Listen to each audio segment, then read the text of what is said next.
CTWE wrestler The Mac. And I'm Showtime Stevie Stamos. Have you ever dreamed of owning your own race car and taking it out for a test drive? Well, thanks to our friends that Rent a Race Car, you can! Visit www.rentaracecarne.com for all the details on how you can take one of these babies out to Stafford Motor Speedway. We'll see you at the races. Touchdown!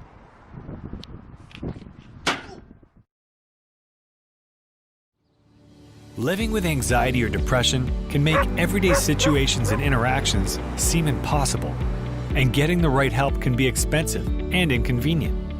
We're changing that with Tranquility.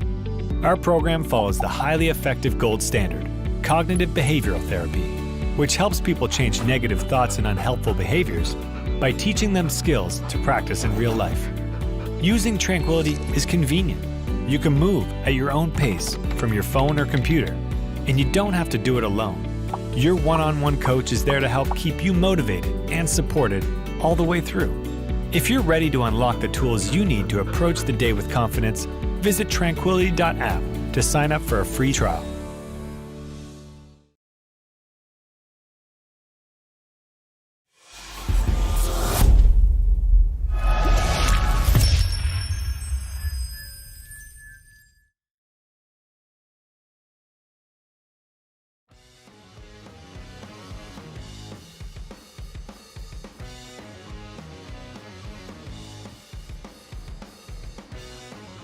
Hello everyone and welcome to the RBR Maritime Racing Series. Tonight is championship night as we presented DVS Electric 150 from the historic North Wilkesboro Speedway. My name is Kevin England and I am joined by Tim Terry, and of course it goes without saying that Paul Showtime Strickland is handling our producer duties for tonight's RBR season finale. Tim, happy to welcome you in for the call. Tonight's going to be a spectacular night for racing.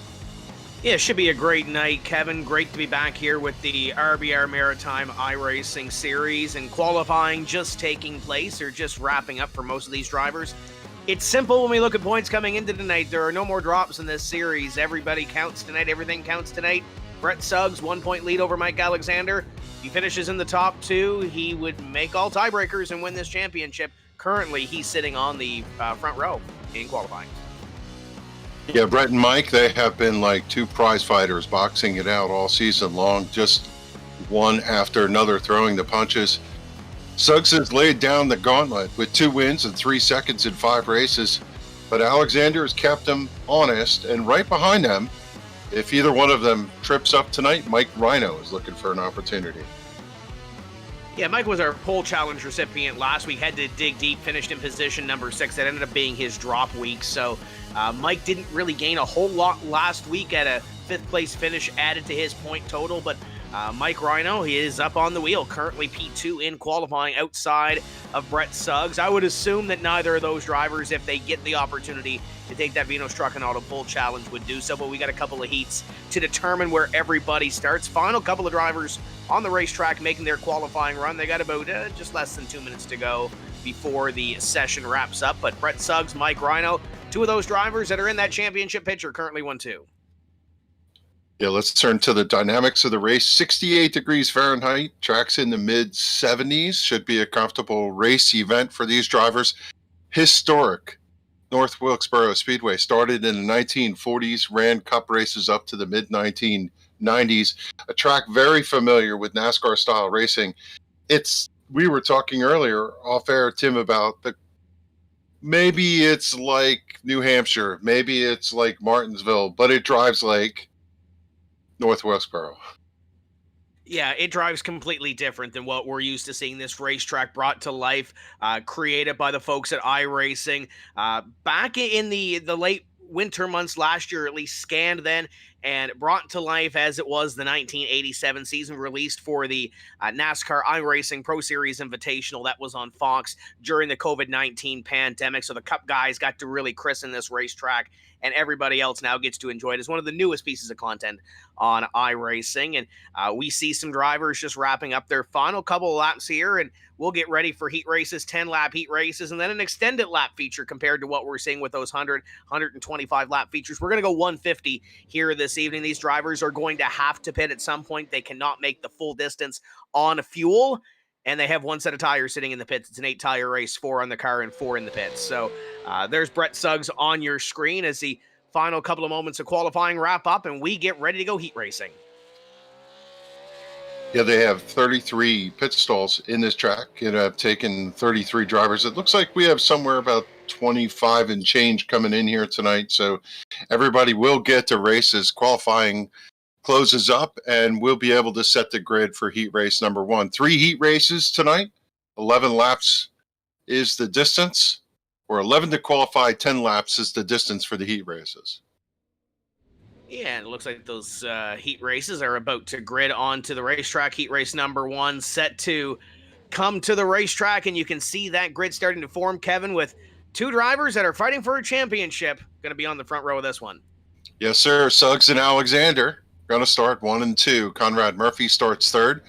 Roger Down in the 21 starts 4th position. Tanton Woolridge has been through all the races this season. He starts in the 5th position. Brandon Lively in the 70 outside row number 3. 6th starting spot for Brandon Lively. Nick Potier in the 51 starts 7th. 8th to his outside. Derek Gates in the 19. Brent Roy starts in the 9th position. And coming in late to the server, we were wondering if he was going to make the call. Caleb Urquhart in the 11 will start shotgun on the field here for heat race number 1. Yeah, it looks like we will start 8 in this heat race. Caleb Urquhart not back in the server, and Brent Roy is one of the series admins here this evening. So it looks like we'll start 8. We're waiting for Brett Suggs to grid onto the racetrack. Stout little field of drivers. Great to see the qualifying effort from Conrad Murphy, the driver from Miramichi, the 89 car sitting in position number 3 as you see Brett Suggs fall into the grid. Conrad is the rookie of the year when it comes to the mini stock division at Speedway Miramichi this year, and knows his way around this iRacing service. So great to see him have a great qualifying effort, but he's going to be up against it with those top 2 in front of him. Yeah, no doubt. We can imagine that Suggs and Alexander are going to be fast like they have been all year long as the pace car is just about to kick off to get heat race number 1 underway. Hear the engines coming to life as the cars start to pull away to get started for tonight's first event. So this will be for the pole position for the DVS Electric 150 and the first opportunity for a driver to take that Vinos Truck and Auto pole challenge, though I think if one of those top 2 win this heat race, it probably will go to the next driver in line, or at least the opportunity for that pole challenge will do so, as the iRacing pace car will pace around this field, and we should get the one to go this time by and let this field loose for 10 laps. Field rounds 3 and 4 as a couple cars back there scrubbing their tires, trying to get the heat up. Pace car did not turn left, so it looks like we're going to take one more to go to green as the anticipation is high. Full crowd here for this event. It is the final race of the season. These drivers have been working hard all season long, Tim, and this is the culmination of their work. RBR Series has put on a lot of good races, and it's pretty exciting to come to this racetrack to finish it. Yeah, we're going to see some great racing here this evening. You look top to bottom, going to be a great field. Derek Gates was 6th fastest in practice. He's going to start scratching this heat race. Lots of competition here as we'll see the green flag this time by. It'll be up to Suggs and Kelly to pull it off. Here comes Suggs looking at the starter. He drops a green flag, hammer down. Suggs hammers to lane number 1. He comes through side by side as it looks like Kelly's going to try to make the charge to the outside. Alexander looking to take that lead away from that upside, and Brett Suggs got that little bit of a curb down there on the inside of turn number 3. Don't want to hit that and upset the race car because it'll shoot you up the hill. Mike Alexander almost into the door of the 33 as Suggs. Up the hill he goes, opens the door for Conrad Murphy. Murphy sideways, can't get that job done, and now Alexander falls into line behind the Speed Energy number 33. Yeah, I think they actually had contact off of turn number 2, and then Suggs got a little loose, slipped up. Fortunately for him, Alexander was back a little bit. He was able to tuck into that lead, and now he has a half car length as they head to turn 3. Top 2 have broken away a little bit over Conrad Murphy. Murphy keeping them honest back there. Tanton Woolridge, great run up to position number 4, and then Roger Down has fallen to position number 5 after starting on the outside of row number 2 as we continue to race. A couple of side-by-side in and behind. Nick Ponche trying to take a position away from the 70 car on the outside. That's Brandon Lively. Lively trying to hold it. Ponche trying to take it to the inside. Lively hanging tough to the outside as 51 slides up. That's going to allow the 70 to get a good run off the corner. He's going to secure that position, slot Brandon Lively into position 7.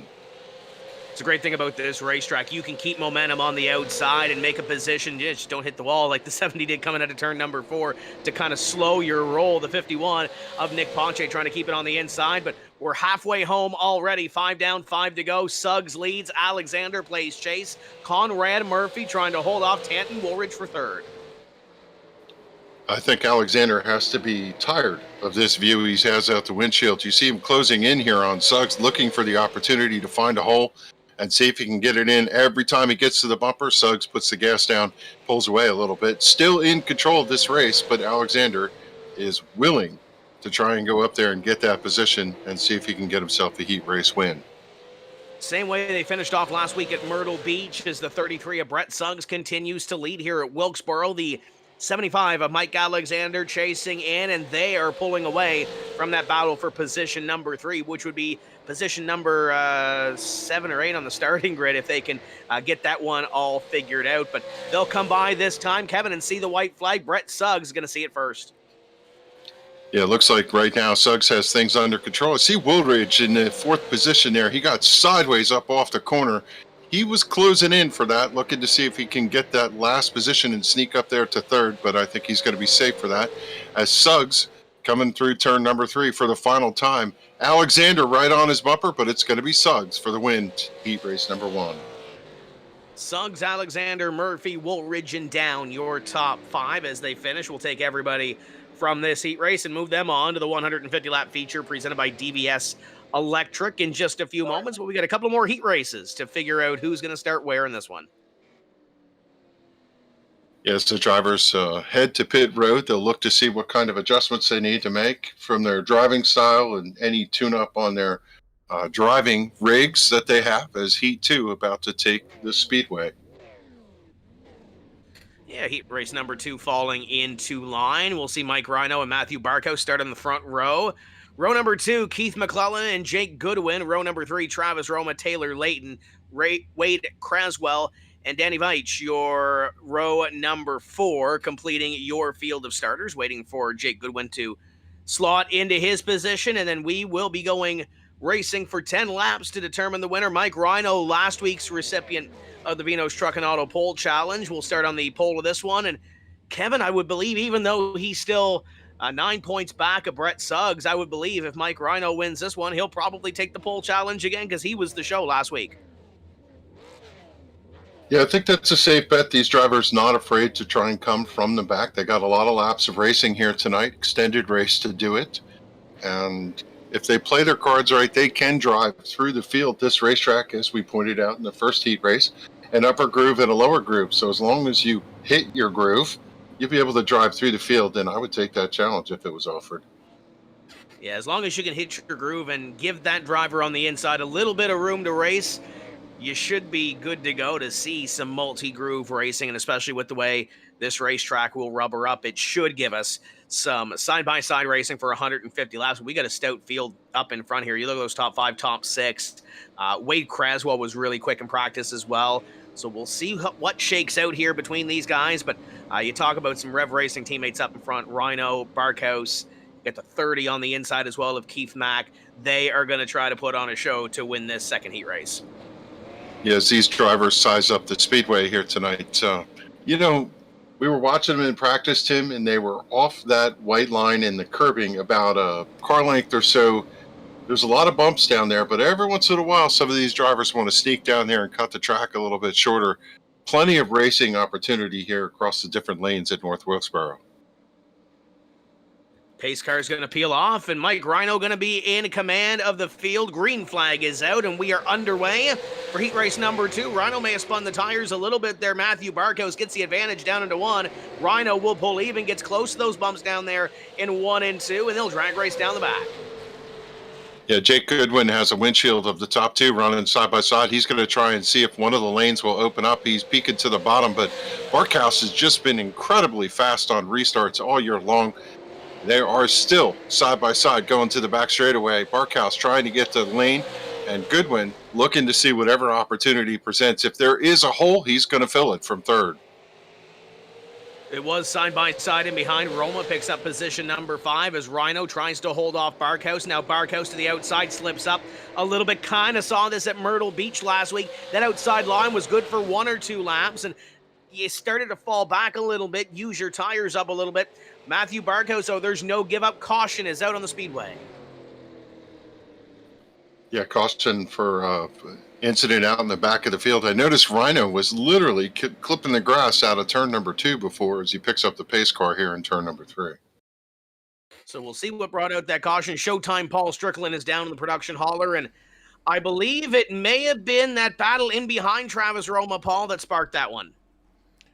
Yeah, snack time here. We're pulling up the old kick-ass beef jerky instant replay, and it looks like it might have just been a quick little incident here. Not seeing anything too crazy. We're going to back it up. We're going to focus in number 29, the 67 to 27, all behind the number 38 of Travis Roma. And you can see this guy's a kind of single file right here.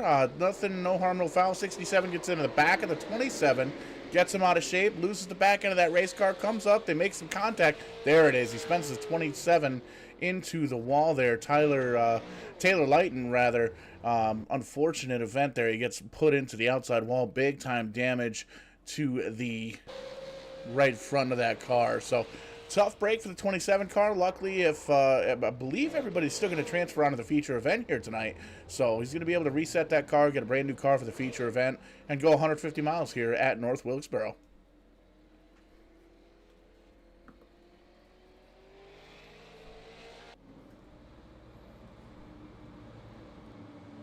Field resets behind the pace car. It's going to continue to be. Rhino in the lead with Barkhouse on the outside. Barkhouse hanging tough there, Tim, on the outside lane, not yielding that position, and now he gets to do it all over again. Yeah, he'll give it one more go here on this restart. 6 laps completed this time by, so we're getting close. Probably not to that area where we'll have a green-white checker finish, but getting pretty close to it. Jake Goodwin will have an opportunity to start on the inside of row number 2, was on the outside on the initial start. Keith McClellan will now be on the outside as the pace car lights remain on top of that iRacing Ford Mustang pace car. Travis Roma will have an opportunity to refire again from position number 5 to see if he can make up any more spots. You want to keep an eye on the Bud Light car. The Keith McClellan, number 30, sitting there in the 4th position, didn't get the strongest start. Has to be thinking through that now as they ride under caution, thinking about what he's going to do differently, Tim. And given he has the outside lane, it'll be interesting to see whether or not he's able to make any ground this time around. As last time, I don't know, he just didn't hit the timing correctly. Yeah, he'll have one more chance, though, to try to get it right. Mike Rhino almost looked like he spun the tires a little bit on that first start of this race, so he'll have a chance to put that all behind him and try to pick up the heat race victory, which would give him position number 2 on the grid for the DVS Electric 150 and potentially a shot at the pole challenge as the 67's around at the back of the field. I believe we will get ready to go back racing, though. Lights are still off on the pace car, so he's going to have to hustle to catch the rear of the field. Yeah, everybody qualifies. Maybe the car damage didn't get set, but they leave the field in control for Rhino and Barkhouse to take it off. They're going to kick the loud pedal and they'll head across the start-finish line into turn 1. Side-by-side for 1st and 2nd. Side-by-side for 3rd and 4th as they head to the back straightaway. Side-by-side down the back into corner number 3. Mike Rhino has that advantage on the inside. A lot better start than the last time we threw that green flag. They'll come by this time and take the white flag. Barkhouse got that run off 4, though. It's going to be close. Side-by-side for the lead on the final lap. Barkhouse still on the challenge, right up against the outside wall. They touch going into turn number 3. That's going to give a little advantage to Rhino. Rhino a little sideways, but he's able to get to it as he makes contact. He's going to clear and take the victory. And that was elbows up all the way to the finish.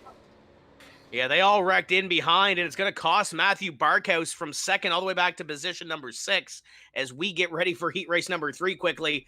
That's going to put Matthew Barkhouse in a hole when it comes to this feature event, but we've got heat race number 3 stacked up on the grid.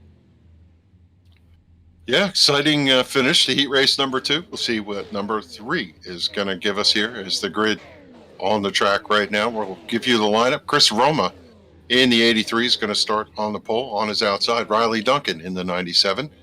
Second position to Brad Hayes, third position. Fourth is the 42 of Mark Williams. Fifth, Craig Tully in the number 5. Nicholas Mott in the 52 starts 6th. Inside row number 4, David Cassidy in the 13. Todd Cousins to the outside in the number 2. And then you'll have Corey Lund in the 74 starting from the 9th position. So currently waiting for Todd Cousins to get on the grid, and as soon as he gets there, we will be going racing for 10 more laps to set the final couple of positions to get going. Green flag racing for 150 laps here this evening. Chris Roma and Riley Duncan on the front row. Riley had a great heat race last week at Myrtle Beach as the field now rolls off and we get ready to see some race cars on the racetrack for the final heat race. Last qualifier is on the track. Everybody running back and forth trying to warm up those tires, get everything set for this start. They must have seen, Tim, the end of that last race, and I wonder if that has any impact on their heading into this one running side by side. I think not. I think they're just going to kick the fuel and run this thing as hard as they can to get the best starting position for the feature tonight. And I'm sure all those drivers at the end of that heat race are trying to get what they could get. I'm sure Owen Marr and Brent Roy are looking at that next door anyway. But it is what it is with this iRacing service. You can't change the heat race finish once they complete. So they've kind of got what they got as we get ready to go racing for heat race number 3, the final heat race. Chris Roma has had a couple of good runs this season, looking to get another good one here. Chris currently sitting 5th in the point standings. Yes, so the anticipation is high as we get ready to kick off heat race number 3. Final one for the evening. Pace car about to make the hard left-hand turn. Going to leave the field in the hands of Chris Roma. Roma sees the starter. He's a little lag on the start. The 97 got out in front of him. But he's going to cut low and be able to drive off hard out of turn number 2 with the lead by maybe a fender.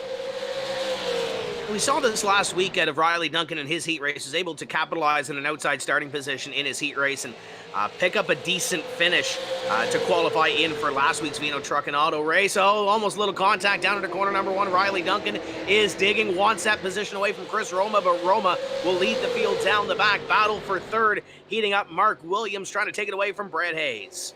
Hayes banging off the curbing there in turn number 3, and that's going to open the door for Williams to peak low. As up front, the battle gets tight. The 97, Riley Duncan running really well. Good drive off the corner, getting to the inside corner, but it's going to be Chris Roma in charge as he's got a great run off the straightaway. It looks like for the most part, everybody back behind them has calmed down a little bit. Nick Mott on the outside, trying to pick up a position at the back end of this field, but Chris Roma looks so smooth up in front. Mentioned he was 5th place in the point standings. There's that 52 of Nick Mott at the back of the field. In front of him, side by side for a position. I believe that may be Brad Hayes. Hayes has fallen back a little bit. Craig Tully to the outside. Hayes trying to hold on to a top 5 run. Yeah, Hayes looks a little loose. He got sideways off of turn number 2, had to collect the car on the backstretch. It cost him a couple positions. Now he's currently scrapping for that position. 5th, goes to 4th, able to recover a little bit. He's not quite there yet, though. Craig Tully still to his outside, looking to get that position as they make just a touch of contact, but it's going to be Hayes taking over the position. And Tully able to take that position away from Dave Cassidy in behind to protect position number 5. Up in front continues to be Chris Roma leading the field. Riley Duncan in 2nd. And Mark Williams just ahead of this battle. Hasn't been able to make any inroads on your top 2. He's been able to pull away from Brad Hayes and Craig Tully, but hasn't been able to make up any advantage on those top 2 as the laps continue to click down. Here will be 3 laps to go this time by. Yeah, the top 3 look secure, but 4th and 5th still under contest. Craig Tully still looking to see if he can get up there, get a run on Brad Hayes to his back bumper, but Hayes able to pull out about a half a car length, getting a little more comfortable as they're settling in. 1, 2, 3, 4, 5 positions look like they're going to stay this way for the final part of the run. Dave Cassidy may be able to get up to the back bumper of that 5, but he might run out of time here as well as the final couple of laps click away as we come down to 2 laps to go. Be 1 lap to go this time by for Chris Roma, looking pretty sporty up front. Riley Duncan trying to dig, but can't get there as they come to the white. Yeah, Duncan may have to settle for 2nd here the way he's running, but the 2 of them have gapped the rest of the field. They've got a pretty stout car and you have to think that they're going to be a factor in the feature races. They both have a lot of speed. Checker flag out goes to Chris Roma. Roma will pick up heat race number 3. Riley Duncan, Mark Williams, Brad Hayes, Tully, Cassidy, and the rest of the field.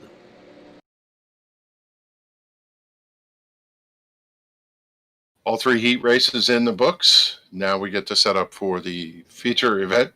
It'll be a 3-minute warm-up. Drivers will get out, shake their cars down, and then we'll get ready for 150 racing laps of action here tonight. Yeah, this is an opportunity for these drivers to lay down some rubber onto this racetrack, Kevin, because the usage goes back to 0, and this session will carry over to the race. So this is an opportunity for these drivers to kind of lay down some rubber, some free rubber. We mentioned earlier, this is an 8-tire race, 4 tires that you start with on the race car for the 150, 4 tires in the pits. These drivers will have to pit for fuel, I believe, at some point in this event. I don't think they can go all 150 laps on fuel here at Wilkesboro. So the final couple of laps being made, about 2 minutes to go before we go racing.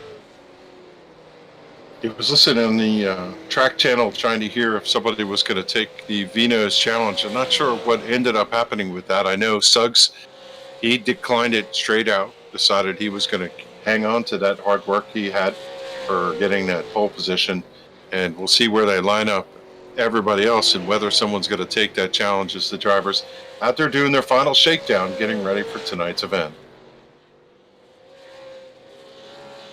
You know, we got a couple of minutes, Kevin. Let's pull in one of our race administrators, Brent Roy. Brent, how you doing tonight? Oh, not too bad. Just sitting back and figuring out to help out the boys with this nice race here. What do you think of this racetrack as a driver? Because I know you like to get up on the wheel. What do you think of this racetrack, this new piece of iRacing content? And this is a fun little track. It's you can really it's quite interesting to see how this thing was actually built on a hill, and you go uphill one way, downhill the other, and both ends are completely different. So it's a ton of fun to race. Now you've got a different hat on than we're used to seeing with you at NEP on Thursday night. I want to ask you about the All-Star race last week, because I know that didn't go the way you wanted to, but it looked like a bucket of fun. Yeah, man, that was total bunch of fun. Actually, I tried to run Wyatt Alexander's paint scheme, but I kind of screwed that up. But that would have been fun to run his scheme and have matching cars or something. But yeah, it was a ton of fun with the guys. A little bit different format, and didn't end the way that we wanted to, but still fun to run with those guys. They're a good group. Now you're in the admin box tonight. Did you tell Owen about flying printers? We've not brought up flying printers yet. Hopefully we don't have to unjam any paper or send it out the window of the tower, but the night's only early yet, so we'll see. You got 150 laps. Have some fun tonight. Plan. We'll talk to you guys after. So there's Brent Roy, and Kevin will shed some little light on the story. He is one of the main guys at Speedway 660. He took off the racing helmet one night this season, ended up being a scorer for the Gunslinger race that they had at Speedway 660, and may have jammed some printer in the paper for the scoring, and there were some parts and pieces in paper that went flying throughout that night. We kid because we care. It's great to see Brent Roy helping us out here, but we're getting ready to go racing for 150 laps. Yeah, that's never fun to be put in that position where you have an obligation and things get complicated and you have to improvise on the fly. So I can sympathize with that. Have you ever spotted for a race, Tim? It's been a while, but I have. Yeah, me too. And it's nerve-wracking because you just have this due diligence that you want to do it right, not screw it up, especially for your driver, right? Absolutely. And speaking about drivers, we're getting ready to roll them on the racetrack. There is your front row on your screen. It's Brett Suggs and Mike Rhino, row number 2. Great qualifying effort for Chris Roma, Mike Alexander. We're waiting to see who's taking the pole challenge. I believe it might be Mike Rhino taking that pole challenge. That outside line is going to shift up a little bit. But as they sit, you go through your starting grid, the 38 of Travis Roma, the 97 of Riley Duncan on your screen, the 89 of Conrad Murphy, the 30 back there as well of Keith McClellan. Great qualifying run for him. Brad Hayes, Roger Down, Jake Goodwin, Mark Williams, Tanton Woolridge will elect the rear of the field for this one. You look back through the field, Travis Roma, Craig Tully, Brandon Lively, and I'm looking at heat race results. So, Kevin, you can probably take it from here. Yeah, Suggs and Rhino, they're going to start on the pole. I see that EOL, meaning end of longest line. Rhino Potier and Tanton Woolridge, the three of them going back. Not sure if any one of those are the VEINOTTE'S Challenge, but field has rolled off getting ready for tonight's feature event. Suggs Rhino on the front row, Roma, Alexander, and then Travis Roma. I should clarify that. Chris Roma starts third, Mike Alexander fourth, Travis Roma fifth, Riley Duncan sixth, and the rest of the field, as we saw from qualifying, rolling across your screen. 150 laps. How do you run this race, Tim? My guess is you pace yourself in the beginning. You take care of your tires because you only have one set of tires to exchange in the middle of this 150. We saw a rash of cautions at the start of the Myrtle Beach race last week, and then we saw a lot of green flag racing to the end of that one and a couple of cautions at the end. So you're going to have to pit at some point. Just get through these first couple laps, get some green flag laps under your belt, and then eventually you're going to have to come to pit road as the pace car is going to do here. Yeah, so a common scene up front. It's going to be Suggs and Alexander to kick it off as the pace car is behind pit wall. Suggs kicks it off as great run from Alexander to the outside. Not sure if he's going to be able to clear, but they are coming off and, yep, still side by side. But Alexander has the lead as we roll into lap number one. We kind of saw this play out last week, Kevin, where the 75 of Alexander took the lead, led a majority of the laps at Myrtle Beach, and then Suggs, as they get close down into corner number one, Suggs was able to take that advantage in the second half of that race and keep that track position, which was very key at Myrtle Beach. Those top two get single file again, and we'll see Brett Suggs and Mike Alexander play the game like they did last week. Great qualifying effort, though, by Riley Duncan. Duncan has the advantage over Chris Roma. Roma takes a peek to the inside. Nothing doing there to two. Yeah, high line for Keith McClellan sitting there in the fifth position out in turns 1 and 2, but he was able to gather the car, bring it back down, not lose any ground, as he has Travis Roma sitting right behind him, giving him some breathing room. It's interesting to watch these drivers searching around, trying to find the grip in the racetrack. Some are low, some are high, some are right, painting the white line. Travis Roma doing a great job holding off that 89 as the battle for the lead starts to heat up once again. Suggs took a look to the inside out of corner number 4 that last time, but that was all it was, Kevin. He'll maintain position number 2. You ride on board with the Brett Suggs marketing at number 33 as the Southeast Super Trucks driver takes a look at the number 75 of Alexander. And Alexander, great launch out of 4 that time. He'll pick up another car lane from that battle. Looks like Riley Duncan may have locked up the left front going into the corner. These drivers trying to find their braking spots. Running third right now didn't hamper his run as he has a windshield full of Brett Suggs. We are clicking off the laps quickly. Lap number 7, everybody settled in right now. They're getting a sense of their car. And I think, Tim, it looks pretty green flag perspective right now for these drivers here at RBR.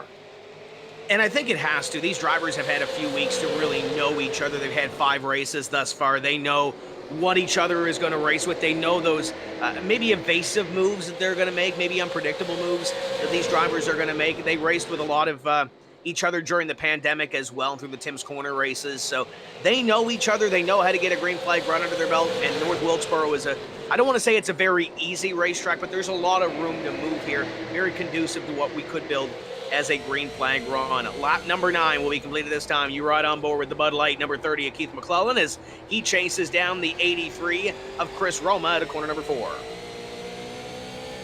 Yeah, everybody settled in. We see a little gap from 10th to 11th. Trouble for Jake Goodwin in the number 24. He got up against the outside of the wall right in front of the starter stand a couple laps ago. He was able to gather it up, maybe crinkled that right rear quarter panel, but nonetheless, for the wear, he has come back under the clutches of Roger down peeking underneath, looking to see if he can take advantage of maybe a little slower shaken number 24, but right now, not able to do it as the 24 marches off and opens up a little more space. And you just saw behind that battle the 34 of Mike Rhino, the 15 of Matthew Barkhouse. The 34 was your VEINOTTE'S Truck and Auto poll challenge recipient or challenge answer. The 15 was the driver that got wadded up in heat race number 2 at the very end. Those drivers, 2 quick race cars having to start at the back of the field. Mike Rhino started scratching this 23 car field, currently up to position number 14, Matthew Barkhouse. We got smoke ahead of them, and that may, oh, no, caution there is out now on the speedway. The 42 looked slow on the inside. We'll see what happens. Yeah, the 42 got a little help there, and I'm sure we can pick that up in the replay, but he got sideways, and that is the reason for the yellow. Paul, what do you got down there in the production trailer? I know you're busy snacking, but what do you got? Yeah, feeding time down here in the production trailer. Another kick-ass beef jerky instant replay. We're going to load it up here as we see it. We're going to focus in Mark Williams, number 42 car. Racing hard with the number 13 here, Dave Cassidy. And it looks like coming out of turn number 4, they cross the stripe here. No harm, no foul. 13 looks low. Gives him a little bit of a bumpski there. Looks like no damage, though. 42, fantastic car control there from Mark Williams. Holds that car straight, gets it pointed in the right direction, doesn't even downshift, keeps going in the right direction, so no big damage there for the 1342. Good news there. Definitely want to be sure that if there's any kind of wrecking or anything in a championship race, you want to make sure that the caution comes out, but looks like no harm, no foul here. 13 and 42, they get still going to be running 9th and 11th respectively here for Dave Cassidy and Mark Williams, so a little bit of a bump, a little bit of a sideways. Fantastic save for the 42, but no worse for wear for these drivers, Tim. Yeah, and looking at the caution, you have to err on the side of caution because realistically, Kevin, probably should have been about an 8 or a 9 car pileup, but great driving by Mark Williams. We'll see if Paul can't get a camera on the 13 car at Dave Cassidy. Just took a look at that one. That is a throwback scheme to the Brad Silliker Motorsports car. That is the old BSM looking paint scheme. It's got white lightning on it. It's got big cam fabrication. Ashton Tucker not here tonight, so Dave Cassidy flying the colors from the Miramichi. And if you look on the back of that one, Paul, I know you enjoy a nice steak. I see there's a Mike's Bar and Grill logo on the back of that race car. Had an opportunity a couple of times this season in Miramichi to have a couple of steaks up at Mike's Bar and Grill. Kevin, great place if you're ever in the Miramichi.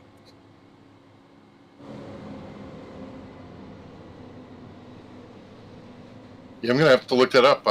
Who doesn't like a good steak with a frosty brew? And that sounds appealing. I got nothing but a bottle of peanuts here and an old cold coffee. So, yeah, I may have to sneak away and get myself a brewski or something. I know Paul's probably got himself covered about 8 times over down there in the production hauler as we get ready to go back to racing. The field getting ready to form up behind that pace car. It'd be interesting to see if Brett Suggs tries to assert any authority here or whether he's content to sit behind Mike Alexander. Alexander's been in charge since the drop of the green flag. Suggs riding in his tire tracks, not letting him get away. But I don't know. At some point, Tim, you want to decide whether you want to be out front for a little while. We'll see if this is the time in lap number 18. And too early to come down and take those tires and take that fuel on the pit stop being lap number 18. We're probably on that side of the window, Kevin, that if we didn't have a green, white checker finish, you'd come down pit and make it on fuel, but you'd rather be safe than sorry and maybe get a little bit further on the run. Green flag flies. We're back underway in the DVS Electric 150 season finale, and Mike Alexander hops out to that quick lead. Brett Suggs on the outside, going to maintain second. Yeah, Alexander, he kicked at the throttle right as soon as they got to the restart box, and he jumped out pretty quickly. I think he caught everybody else napping. Suggs sitting in second with the 97 of Duncan right behind him as everybody has settled single file nose to tail heading off to the back straightaway for the top 5. Look at this mess back here. Brad Hayes leads it, and then in behind, Dave Cassidy, Roger down, Mike Rhino, your pole challenge recipient, to the outside of Mark Williams. Brandon Lively trying to get up here and make a couple of positions. This is mid-pack, around 10th place or so, as Roger down, doing a great job on the outside, and that 21 car rolls the top. He'll pick up the position, and here comes Rhino. Yeah, Rhino is just picking him off lap after lap. Right now he's boxed in behind the number 21, but he's going to make his way around Cassidy, then cut deep down into the corner, and he's going to sneak underneath and try and take another position to the backstretch. He's side by side, a little sideways, going to wear out that right rear tire, but he is charging through the field. Matthew Barkhouse got the curb going down into corner number 3 right behind them with that battle with Mark Williams. Williams still on the outside. Lively going to tag the 21. Roger down. Down's going to go around, and that will bring the caution flag out. Yeah, no luck for the 42 as he drives away, makes even more contact with the number 27 of Taylor Lighton. And then you see the 19 flipping over there on the backstretch. How about that? That was unusual. They just got crossed up trying to get away from each other under yellow, and the 19 goes over in a simple barrel roll.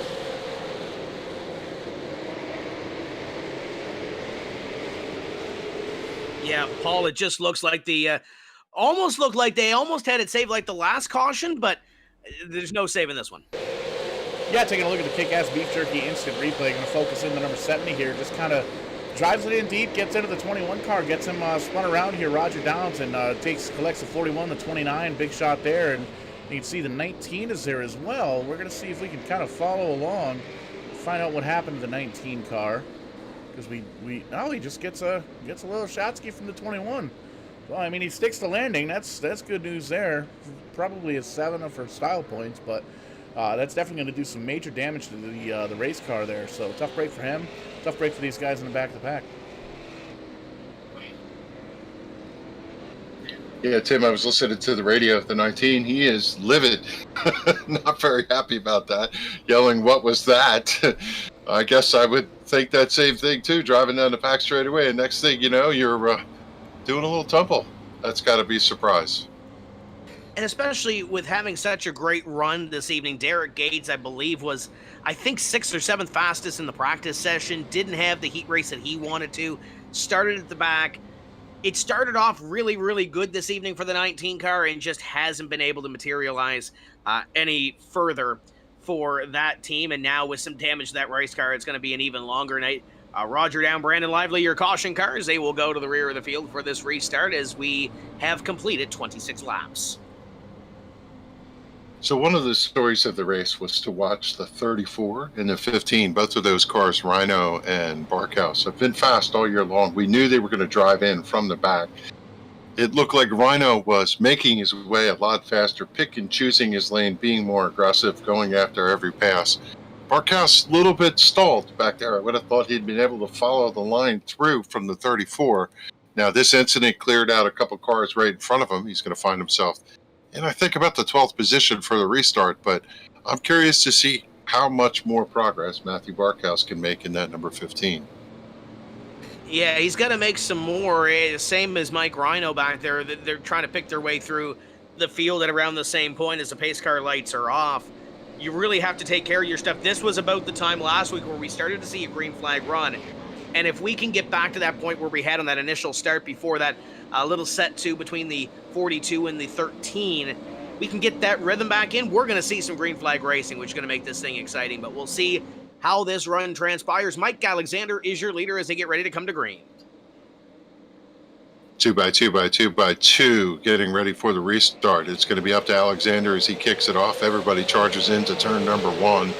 Slow start for Jake Goodwin in the 9th position. That allowed the Rhino car to jump up there and take over that position. Score another one for Mike Rhino as he takes over position number 9 on the restart. And now he's got Conrad Murphy, the driver from the Miramichi, on his front bumper. The 17 of Brad Hayes from the Eastern Shore to the outside. Hayes will take the position, but leave that hole to the inside. Mike Rhino will look to take that position away in front of them. Keith McClellan kind of stuck on the outside. Travis Roma battling on the inside with Conrad Murphy trying to follow him through. This is the battle all the way up to position number 5. Yeah, up front they've kind of settled in, but they're still side by side there with Keith McClellan to the outside of the number 38. Coming off to the back straightaway, McClellan trying to get the run, but unable to get it. He's still hanging tough to the outside, though. He's not going to yield the position yet. Conrad Murphy had a shape down into turn number 3, going to lose one spot. The Rhino might lose one more to Brad Hayes. Finds that spot into line. Now the battle in front of them. It's the 30 of McClellan to the outside of Roma in the 38. Hard to find a place to watch when it comes to these opening laps of a restart. Chris Roma is on the attack as he tries to take one away from Riley Duncan. And it's hard to figure out where you want to watch here. The battle for 3rd is good. The battle for 5th is good too. Yeah, I'm still stuck on the side-by-side battle. They have not touched each other. They've been able to hold their lanes, just try and keep things straight, but nobody's able to make advantage. Now Roma has a half a car length out front, but McClellan out to the outside with all the competition right there on the back bumper Everybody was up on the wheel here at lap number 34. You right up over the 34 of Mike Rhino. That battle in front of him. They're trying to figure out position number 5. McClellan goes to the outside. Roma almost got that curb, gets sideways off of corner number 4. And now Rhino trying to figure out where to go. He's pointed his car to the outside line, trying to go to the outside of Roma. Kevin, if Roma continues to make those small little errors in judgment, those mistakes, getting that thing loose off of turn 4, going to slow up the momentum, going to hurt those tires, and Rhino's going to be able to take that spot. Caution is out. Yeah, yellow's out as the two of them were side by side. That was settled for McClellan. He was able to take over the position before the yellow flag fell, and now the drivers will pick up and come behind the pace car as Alexander picks up pace car in turn number 3. And we'll see what brought out that caution flag. I know there was a couple of drivers at the back of the field sporting a little bit of damage, but Paul, what are you seeing on the Kick-Ass Beef Jerky replay? Oh, we're just pulling it up right now, kind of reviewing the replay here. Looks like a couple of familiar faces here on the old Kick-Ass Beef Jerky instant replay here. Looks like the 29 and the 42 get a little bit out of shape here, just kind of rewinding the tape here, as it were, and we're going to give it to you from the chopper view. So focus in here, the 29 of David Vitch and the number 42, that's going to be Mark Williams in that machine. You can see 42 just kind of gets in there hot, gets into the corner of the 29 and sends him on around and helps him all the way around. 70 does a great job of going around the high side. Everybody else does a great job of avoiding these cars. So 29's able to grab a gear. He's still going to be on the lead lap, Daniel is, so that's good news there. A little bit of damage there on the front right of that car, so might be able to come down pit road and see if we can get that repaired. These guys don't have any quick resets or anything like that, but do have a bunch of virtual hammers and stuff like that. We can bang out the excuse me, bang out the virtual sheet metal there. So we'll see what the number 29 car can do here later on in the race.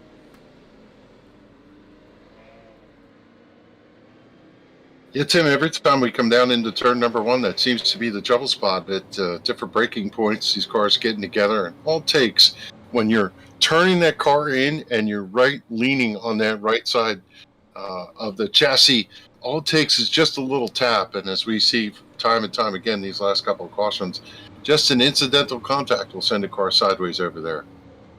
And we're starting to see at the back of the field, and Paul kind of alluded to the familiar faces in some of these cautions. This is the first caution that Mark Williams has been credited with. He'll be a caution car along with the 29, but you get back there in that field and you see some drivers with some more damage, and some of these drivers might not know necessarily what they have compared to the driver in front of him. And then you mentioned the point, these drivers have different braking points, and some of them have different agendas here, trying to go towards the front of the field, might still have a fast car, but have to get through traffic. So some different agendas, the back of the field, trying to get these guys all straightened away. We'll complete lap number 39 this time by. The lights at the top, the pace car should go out. They do, and we'll be back to racing with 40 laps completed next time by the stripe.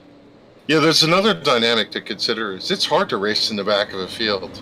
Even if you're fast, it's difficult because the guys up front are always fast. They're always hard into the corner. They're always hard off the corner. You could count on them maintaining pace, but in the back of the field, you start to get cars that are checking up, slowing up, running different places, lifting the throttle, and it tends to make some challenges when you're trying to make those passes back there. Whatever the case may be, doesn't matter right now because the pace car is going to turn left, and again, Alexander gets the launch out of turn number 4. He's going to lead clearly into turn number 1. Keep an eye on that battle for position number 3. Riley Duncan has had a great run so far this evening, but he's got some quick drivers starting to form up in behind him. Keith McClellan to the inside of the 83 of Chris Roma, trying to pick up one more spot. The 38 of Travis Roma, the 34 of Mike Rhino, the pole challenge recipient, trying to bust into the top 5. Conrad Murphy gives a little boot scoop to the 17 of Brad Hayes in the back of the field. They'll be side by side. These two drivers, the Travis Roma car and the number 30 of McClellan, have been running super hard as contact, and talk about super hard. The Travis Roma car banging against the inside fence, came together with Roma, but you know what? We're going to stay green. Contact with Travis Roma drops him back in position to mid-pack. Yeah, and the 34 of Mike Rhino now in the back of this pack as he tries to battle with the 19 of Derek Gates, the 24 of Jake Goodwin. So didn't get the advantage of a caution, but by the way, they're racing back here, Kevin. We might see one sooner rather than later as Rhino tries to go to the upside of the 24 of Jake Goodwin. Now that thing with damage is going to handle a lot differently than it did before, as will the 38 of Travis Roma. Roma was in the top 5, and now he sits back in position number 12 as he's got a front row seat in front of him. Caution flag, though, there it is. It's out on the speedway.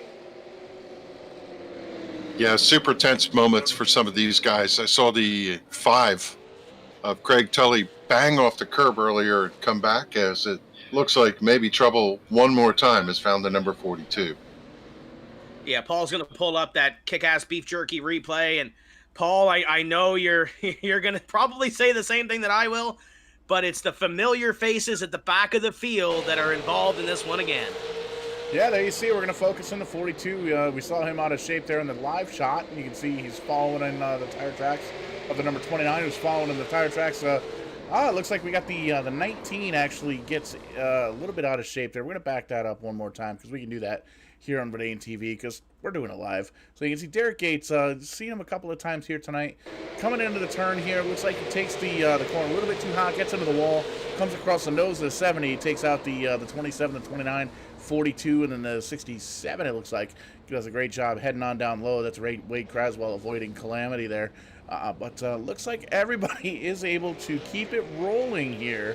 So that's definitely good news. If you still got 2 hands, you still got a fighting chance, I guess is the old saying there from what's-his-face from WWE way back when. But a lot of big-time damage there from the 42. Looks like he may very well have lost a lap there, unfortunately. But Tim, I think a lot of these guys towards the back, they're really starting to bang on these cars quite a bit. We're probably going to see a lot more cars on pit road here, just kind of sitting out the second half because, man, you can only bang on these cars so much. Yeah, Paul, I don't know if we can get an onboard quickly of the 70 through that wreck, but that kind of shows me and Kevin kind of talked about the breaking points and the closing rates. And the 70 here, Kevin, has no... he can't really control what's going on in front of him. Everything happens so quickly. Paul, let's ride on board with the Hooters number 70.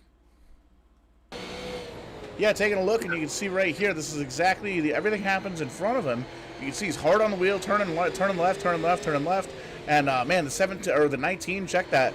Just he gets up into the wall, and there's just nowhere for the 70 to go. And unfortunately, he gets tagged in the back as he's trying to check up there. So, it's great. You can see he grabs the gear, gets the thing rolling again. No big damage for the 70 car, Brandon Lively, but looks like he may very well lose a lap here as well. Yeah, Kevin, I understand it's a no-fault caution, but you look at the onboard from the 70. The 19 gets into the wall and pretty much puts the parking brake on and stops. And tough break for the 70s back there anyway. And the 19 of Derek Gates, he's had a tough night. We already documented that, but we're getting ready to go back to green flag racing. We will be 1/3 distance here this time, 50 of the 150 laps complete. Yeah, it looked like a game of Pachenko here on the front straightaway a moment ago, but you have to realize that, like the real world, it's hard to stop these cars. Somebody gets sideways in front of you, you could lift out of the gas, and you may not be able to get stopped, or you run over the car in front of you, but everybody able to drive away, and we're going to reset the deck, and we're going to start again. We'll see if Kelly's going to pull that patented launch. Not this time. Yeah, he did. He slowed up just a little bit and then shot out of a tube. And he's going to have a good car length lead as they come back to green conditions here on lap number 51. And down the back straightaway into corner number 3, the 75 of Alexander continues to lead the DVS Electric 150. Battle is now for 4th, and that is the 83 of Chris Roma, the 30 of Keith McClellan, and there's that 15 of Matthew Barkhouse as well. The top 3 have separated themselves from this battle. The 89 of Conrad Murphy got a little familiar and a little friendly with the 17 of Brad Hayes on that last run, and now the 89 going to get shuffled to the outside, Craig Tully, and there goes Brad Hayes to the inside again and almost binds the farm. Roma sideways, and he saves it. Yeah, super slideways there out of turn number 4. He was able to gather it up, but he lost a couple positions as we go back under yellow one more time. I have to wonder if some of these drivers are starting to feel the experience of some tire wear as they're awful tail happy coming up off the corner. So we'll see what brought out that yellow flag, and it's been those drivers at the back of the field for the most part with some of these incidents, but we'll see what transpired to bring that one out. And Paul, is it the 27 comes in late, but he may have had a couple of cars in front of him that checked up. Yeah, we're just kind of going through the tapes here, and it looks like we may actually have some issues with the number 34 car, if I'm not mistaken here. I may very well be mistaken. This looks like we got the 21 car. Just kind of going through the tapes here. It's a little bit squirrely here in the old Vidane TV production trailer. We'll back this up one more time, and then we'll actually kick this over to your screen here.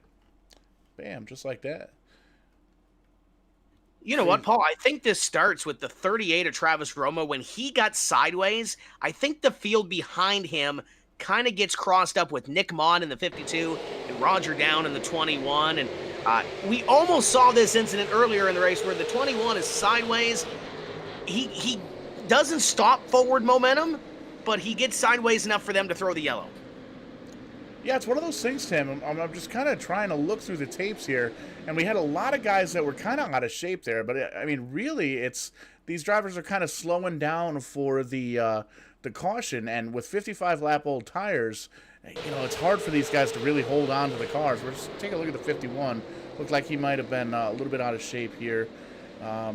24. I'll tell you what I saw is the 24 got into the back of the 30. 30 was sideways going into turn number 1. Then made us look over to turn number 1 and watch the action, and then contact occurred somewhere on the front straightaway. A couple cars coming together, and they ended up sideways taking action. And so that, I think, is the first part of it. Maybe everybody checking up, seeing that happening, led to this incident where the 60, the 51, and the 27 and others got involved. Yeah, just looking through the replay here, it looks like there's a lot of incidents that may not even really be related. We can see there's a little bit of action going on here, and there's the 21 car. We'll see.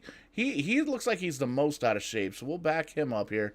And it almost looks like he was able to save it.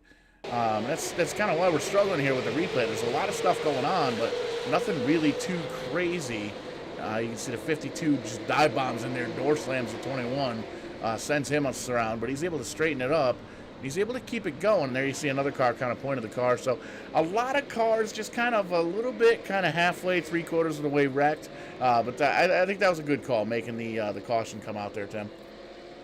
Yeah, and the caution cars on that one are being scored as Nick Mott in the 52 and Roger Down in the 21. So that is what the caution flag was for, but we're getting ready to go back to some more green flag racing, and hopefully those guys at the back can give each other some space and give each other some respect, because I think that's what we're missing. These guys up in front seem to have it all figured out, especially Mike Alexander. Look at that start. Green flag flies once again. Battle continues on for position number 3. Yeah, they have nothing for Mike Alexander on the start as they're side by side for third. You see the Riley Duncan number 97 holding tight to the curbing. He's able to eke is the word I'll use. That third position, he's able to take that over. Got one car length up in front of him as he's watched this battle out front for a number of laps. Have to wonder if he's trying to figure out how he can get just a little more speed out of the number 97 to get up there and contest with the front two. It's the greatest run that he's had all season long. He's had a lot of speed. He had a 4th place finish at Langley, but other than that, Kevin, his best finish outside of that 4th place on round number 4 was 11th last week at Myrtle Beach. So some speed for Riley Duncan, just not really the finishes that he's wanted, trying to close off this season with at least a podium finish. But right now, sitting in 3rd, he's got Chris Roma breathing down his neck behind. Brett Suggs in the 33 there as well, and not letting Alexander get too far ahead like we saw last week at Myrtle Beach in round number 5. And Matthew Barkhouse now back in the top 5, trying to reel himself a little bit closer to that battle for the front couple of positions after coming home 3rd 1 week ago.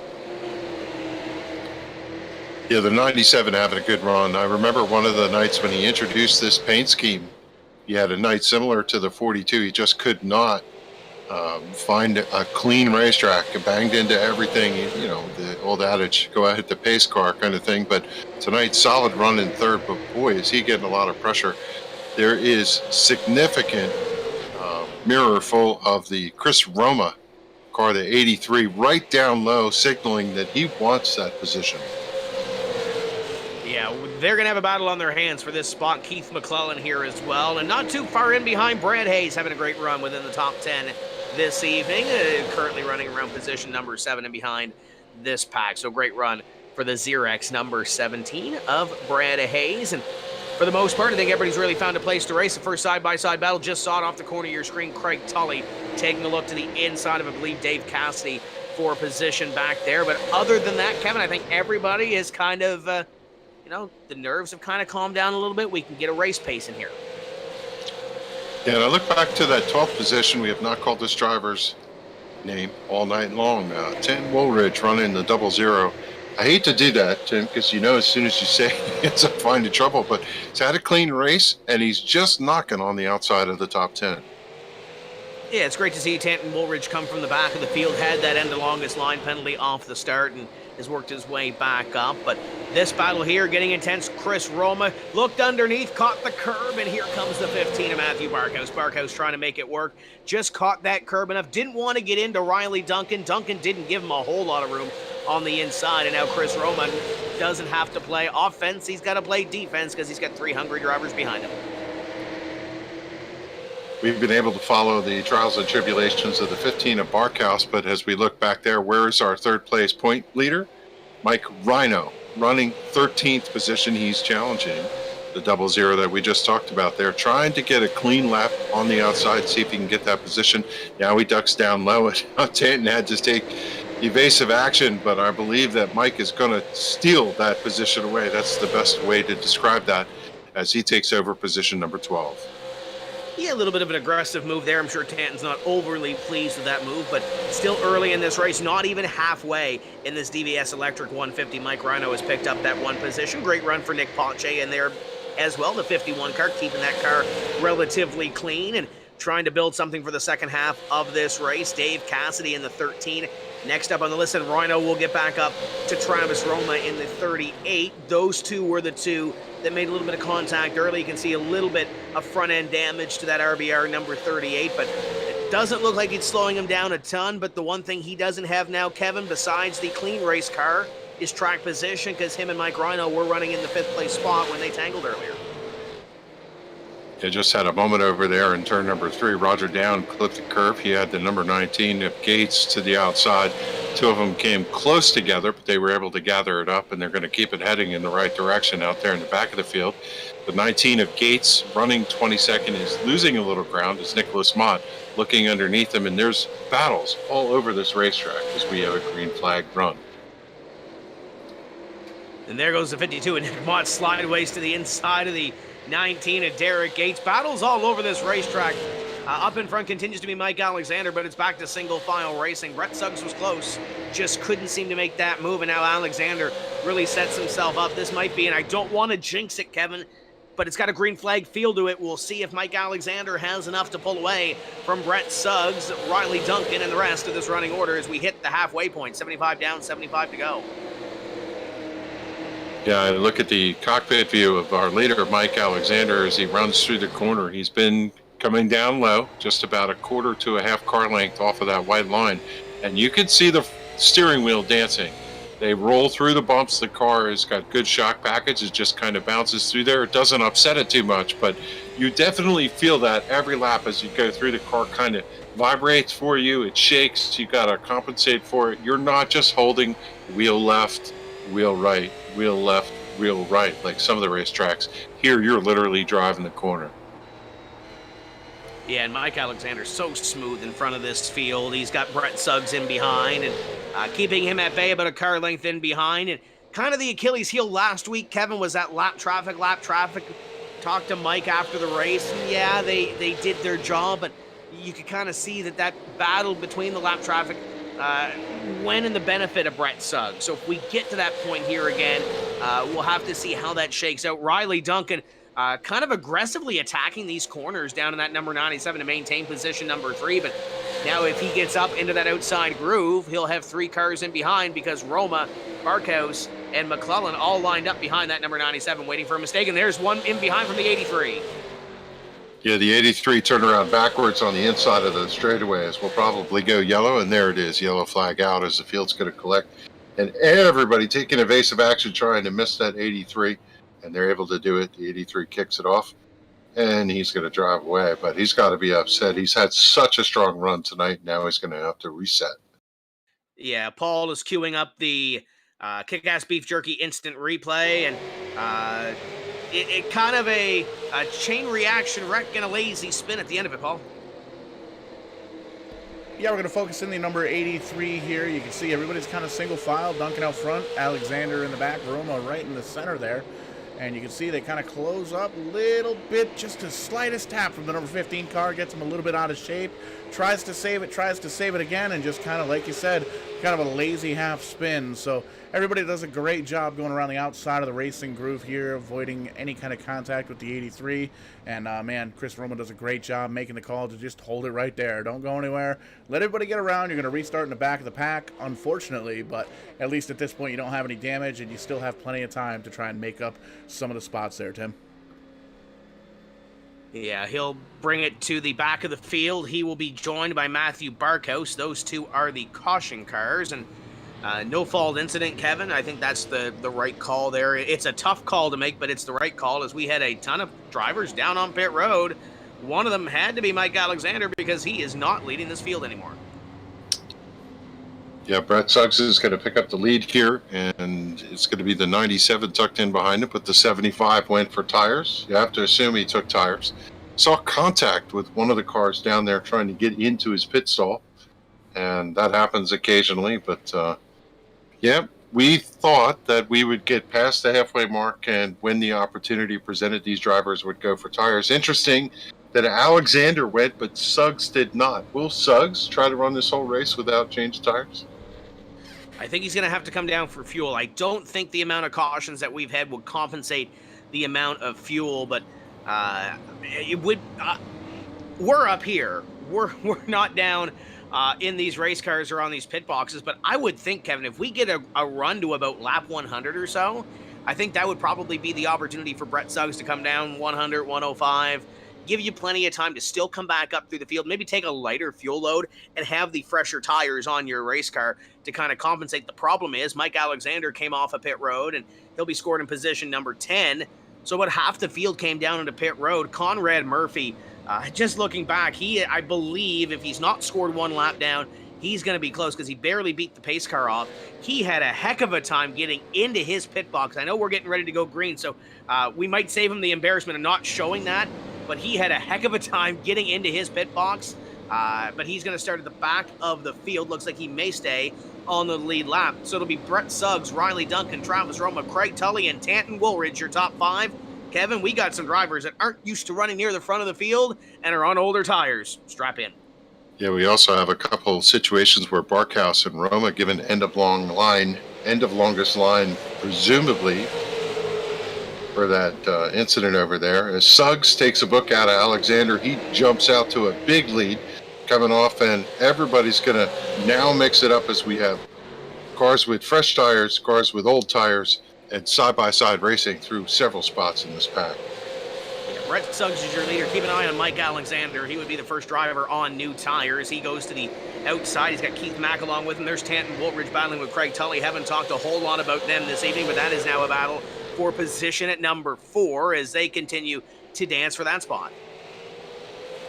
Yeah, one thing we didn't talk about, I think we were trying to fish around as to what the cause of that caution was back there on lap number 65. But lap number 65, there was a leader bonus sponsored by the Royal Vault. It's going to go to Mike Alexander. Is Alexander on the charge right now? He's already made it up to position number 7 to the outside. He's going to go and take over that position. And he now has his sights set on the number 5 of Craig Tully. He is charging through the field, making no haste here, Tim, as you say. He's just flying. Yeah, and right in his tire tracks is the 30 of Keith McClellan, not letting him have any sort of lead or getaway. They'll go around Craig Tully and put Mike Alexander up to 5th, Keith McClellan up to 6th, and Tanton Woolridge will be next on the list in the 00 car, and Alexander going to be right on his heels. Yeah, everybody's kind of spread out right now. We thought that the mix-up of tires would cause a little bit of contention, but right now everybody behaving. We see the 00 of Tanton Woolridge to the outside of Mike Alexander. just yielding the position. When you see that bright yellow hood coming, you know it's going to be fast. And you're just going to roll out and let them go. I think McClellan's got a great strategy. He's going to follow the 75 through the field. We've got a potential for a bomb to pretty much explode up here. Riley Duncan is in position number 2. He's been fairly aggressive with Travis Roma since we dropped the green flag on this restart, but now he's got Mike Alexander. Now he's got Keith McClellan as they go to the inside of Travis Roma. Roma going to give those drivers with new tires a lot of room to the inside to operate. They're going to get those positions, but now we'll see how aggressive Riley Duncan gets. He's in second, older tires. Alexander and McClellan on new tires, slicing through this field. Battle for second about to get intense. Yeah, and I always look back there at the number 15 of Matthew Barkhouse. Every division has somebody who's a hard charger. They just know one direction, it's kill. And Barkhouse is picking him up and laying him down back there. He's in the 13th position. He's working on Conrad Murphy right now. He is just trying to charge his way back through. Yeah, there goes the 30 of Keith McClellan to the inside of the 97 of Riley Duncan. We talked about being aggressive. Riley Duncan doesn't want to give an inch. Keith McClellan on the inside. Those brand new tires. He's seeing that 75 of Alexander get away. Keith McClellan up that spot, but I'm sure it's I don't want to say upset the bull a little bit and you know, whatever, but he lost a lot of ground to the 75 there with that little move by the 97. Yeah, you have to wonder if the tires make that much of a difference. Maybe Duncan can have revenge on that later as he settles into the 4th position, but he's under attack right now by Travis Roma. Roma looking underneath, trying to see if he can squeeze. There's no space for him to do so. He's on literally the back bumper trying to get the position. Look up front. Here comes Alexander. He's going to charge underneath the 33. We'll see if he can get past. This should make an interesting condition here. Yeah, I think you'll see the 75 take this lead handily. Brett Suggs is going to give him a run for his money, but the 75 on those newer tires going to try to take that advantage and can't do so right now, but Suggs to the outside. Alexander flashes the nose to the inside. Can't get there. It'll be Suggs leading lap number 99 unless Alexander gets into the back of him, ships him up the racetrack a little bit, but Suggs doesn't waver. Yeah, we saw Alexander go high in turn number 1, turn the car hard down off of turn 2, see if he can get down to the back bumper. Didn't get to it quietly, but out of turn number 4, it gave him a little nudge. Certainly Alexander is faster. He's just letting Suggs know, hi, I'm back. Well, you would think with the 30 car closing in that Alexander would have that sense of urgency to go, but those two are teammates. Keith McClellan having a great run right now in position number 3 through all this pit strategy. Brett Suggs up in front, and I believe, did we just see lap traffic ahead of the leaders a little bit? They're going to come up on some lap traffic here in the next couple of moments, so that could make things intense as well.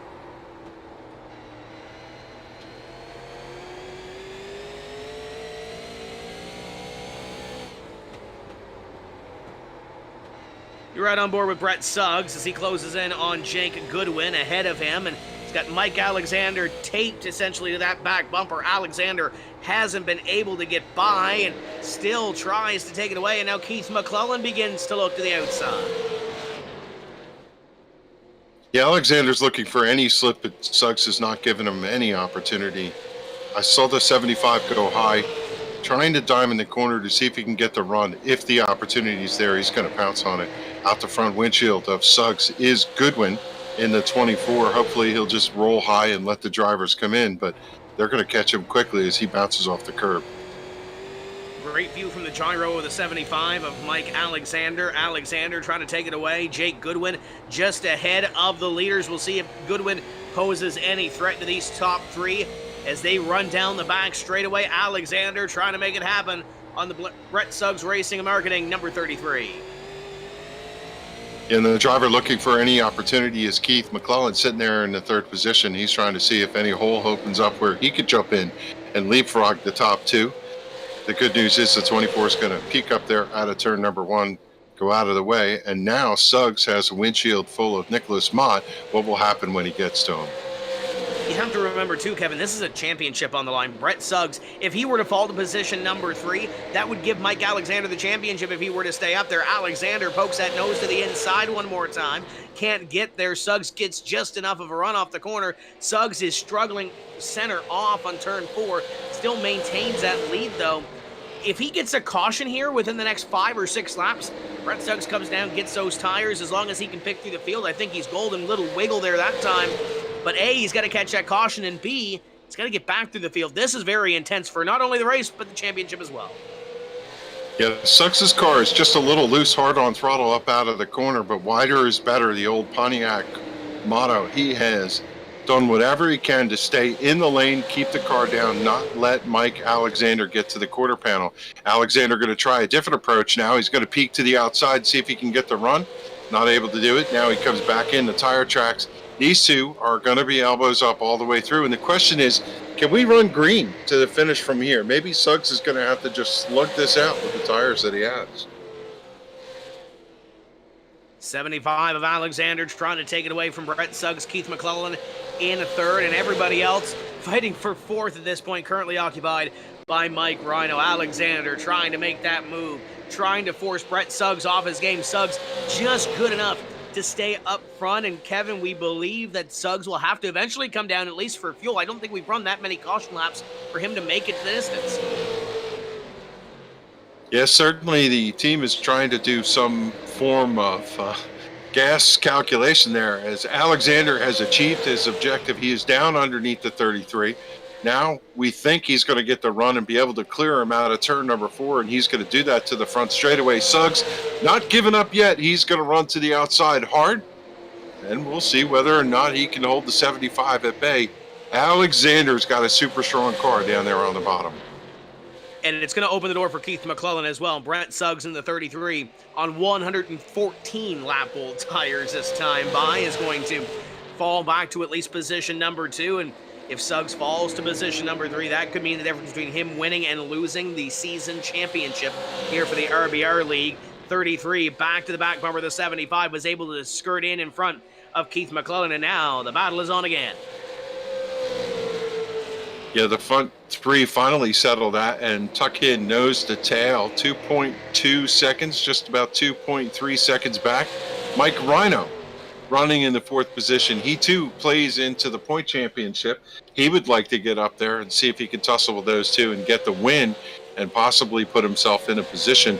But yet, just bang the right rear off the wall. That's how hard he is charging in that number 34. But you have to wonder where Suggs goes from here. Well, he's got the car right now to stay where he is. He's got the cards that he's dealt. He's got to stay here. The only thing that changes it would be a caution flag at this point, and that would be the decision whether you come down pit road or you stay out. We saw Mike Alexander and Keith McClellan cut through the field with those brand new tires, but it's going to get harder as we get forward or closer towards the end of this race. Mike Rhino sitting back there in 4th, presumably on new tires, got as much as he could, and got to position number 4, and those tires may have just peaked a little bit. Travis Roma sits in position number 5 with Matthew Barkhouse on his back bumper. So battle for 5th still up for grabs, battle for 2nd still up for grabs, because here comes Keith McClellan pointing the nose of that Bud Light number 30 to the outside. Yeah, as I look through, the rest of the field is kind of spaced out. The car that's still on the charge, Matthew Barkhouse, no surprise. He is looking for that 5th place position and see if he can get up there and get in the mix of the battle here. I'll tell you, you just have to wonder for Suggs whether this complexion of the race is going to play out for him as the laps tick off. Got to do what you got to do in these last couple laps. Especially if you have those new tires and you have that fuel to go the distance, you have to anticipate this thing goes green the rest of the way. You don't want it to come down on a green flag pit stop, but it might be the fate for Brett Suggs if this continues the way it is this time by. They'll come back to the stripe and see 30 laps remaining in this race. So 30 laps to go at North Wilkesboro for the DVS Electric 150.29 this time by. And Mike Alexander continues to lead. And Brett Suggs right now would win the tiebreaker on a championship. But I know he doesn't want to rely on that. He's also got to pay attention out front, but he's got to pay attention out back. If he loses one position to Keith McClellan, that could disrupt the point championship. So there's just so many stories in play here as we roll through the final laps of this event. As I look at this, Tim, I'm just nervous for Suggs. I think he's going to have enough tires, but will he have enough fuel? Yeah, and that's the point now. We're coming up to 25 laps to go. It would be at the point where if we had a caution now, you'd restart with just over 20 laps to go. On new tires, you start back probably 12th to 15th place.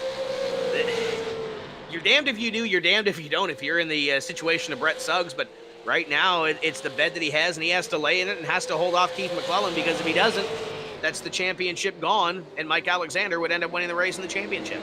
Yeah, if he's going to get a caution, he's going to want it right now, so he can take advantage of the fresh tires and see if he can get back up there. But even with good tires, he followed that 75 most of the race. So I'd hate to be inside his head as we look at the laps tick down. But I don't know. You know, it could be one of those things, Tim, where he's rolling out of the throttle, just trying to save a little bit of fuel.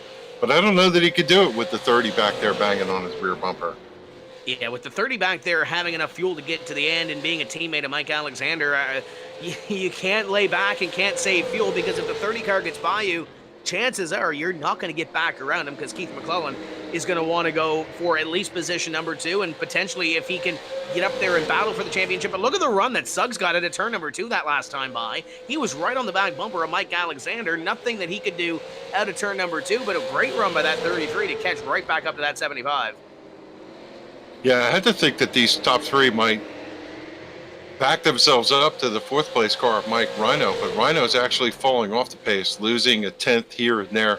Car looks tail happy, just looks a little too loose for him to be able to get back into the throttle. And the top 3 have, at this point, driven away, and if it stays green, it looks like they'll decide the win between themselves. The smoke down there in turn number 2, but we stay green flag racing. The leader will work to the inside of Vitch to put him 1 lap behind the pace. That is the 20th place race car compared to what we had last week with about 6 or 7 cars, I believe it was, on the lead lap at the end of the green flag run. We're doing fairly well. 19 cars remaining on the lead lap. The next one up on the list would be Derek Gates in the 19 car, and he's just a couple of moments ahead of that 75. As you can see, this field all spread out.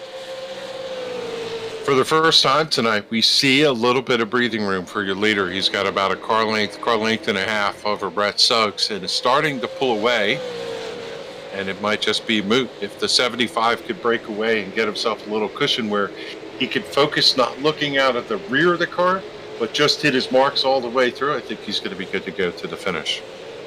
Yeah, it's Mike Alexander's race to lose and potentially championship to lose as you look back from the R&R Kinsman Auto Salvage number 75 back to the 33 of Brett Suggs and the 30 of Keith Mack, getting right close to that curb but not hitting that curb to knock the adjustment and the handling off of that race car. Alexander clicks off 1 more lap. 1:33 being worked on the board. We have 18 laps to go here in the season for the RBR League. This race about to change as the 75 looks out his windshield. He's catching the back of the field. He sees the 19 up there and a couple other cars, and there are guys lined up all the way right in front of him. I have to think that Brett Suggs is thinking, I have not had the opportunity in the last 10 laps or so, but with those lap cars, he has to be seeing some form of salvation. And those cars up there hitting the curve, they're not handling well, Kevin. They want to make sure that they stay at least on the lead lap or try to stay on the lead lap. But Mike Alexander in that Xander sign group number 75 closes in on Lively to put him 1 lap down. That would be your 19th place race car. If you're Brett Suggs, you're just hoping that thing stays under power until the end. This time by 15 laps to go. All those drivers are very aware of the field coming. They know who's running for the championship. They certainly would not want to have an impact to that. But, all it takes is one sideways battle over there and get these leaders caught up in something. So let's see if they can stay clean as they pick their way through the back of the field. 30 of Keith McClellan on the back bumper of the 33 as you ride on board with Keith McClellan. Brett Suggs ahead, Mike Alexander ahead, and then a whole host of lap cars ahead of your leader, starting with the 19 of Derek Gates and the 27 of Taylor Layton up there as well. 1:37 complete here, 13 laps to go. Alexander started 4th, Suggs started 1st, McClellan started 8th, and the car on the charge is the 17th place starter As we have caution, we see one car up against the outside wall. Looks like the 67 maybe, and the 24 involved. And this is going to make the end of this race. Yeah, we'll very, see what very happens. interesting, Tim. We'll see what happens if the 33 decides to come down into pit road. If he's that close on fuel, he's going to have to come down. But Paul, what happened there? It happened directly in front of the leaders. Yes, it did. Feeding time here. Kick-ass beef jerky instant replay here. We're going to focus on the number 24, the nap car of Jake Goodwin. It looks like he just loses the back end of the race car, chases it all the way around the corner. He just loses it all by himself. Tries to gather it back up, and unfortunately gets in the 67 car. And like you said, there's actually the leaders right there, the top three. So just down low of the racing groove there. So tough break there. We're going to try and reset this real quick to see if we can't take a look to see whether or not Brett Suggs is going to come down pit road.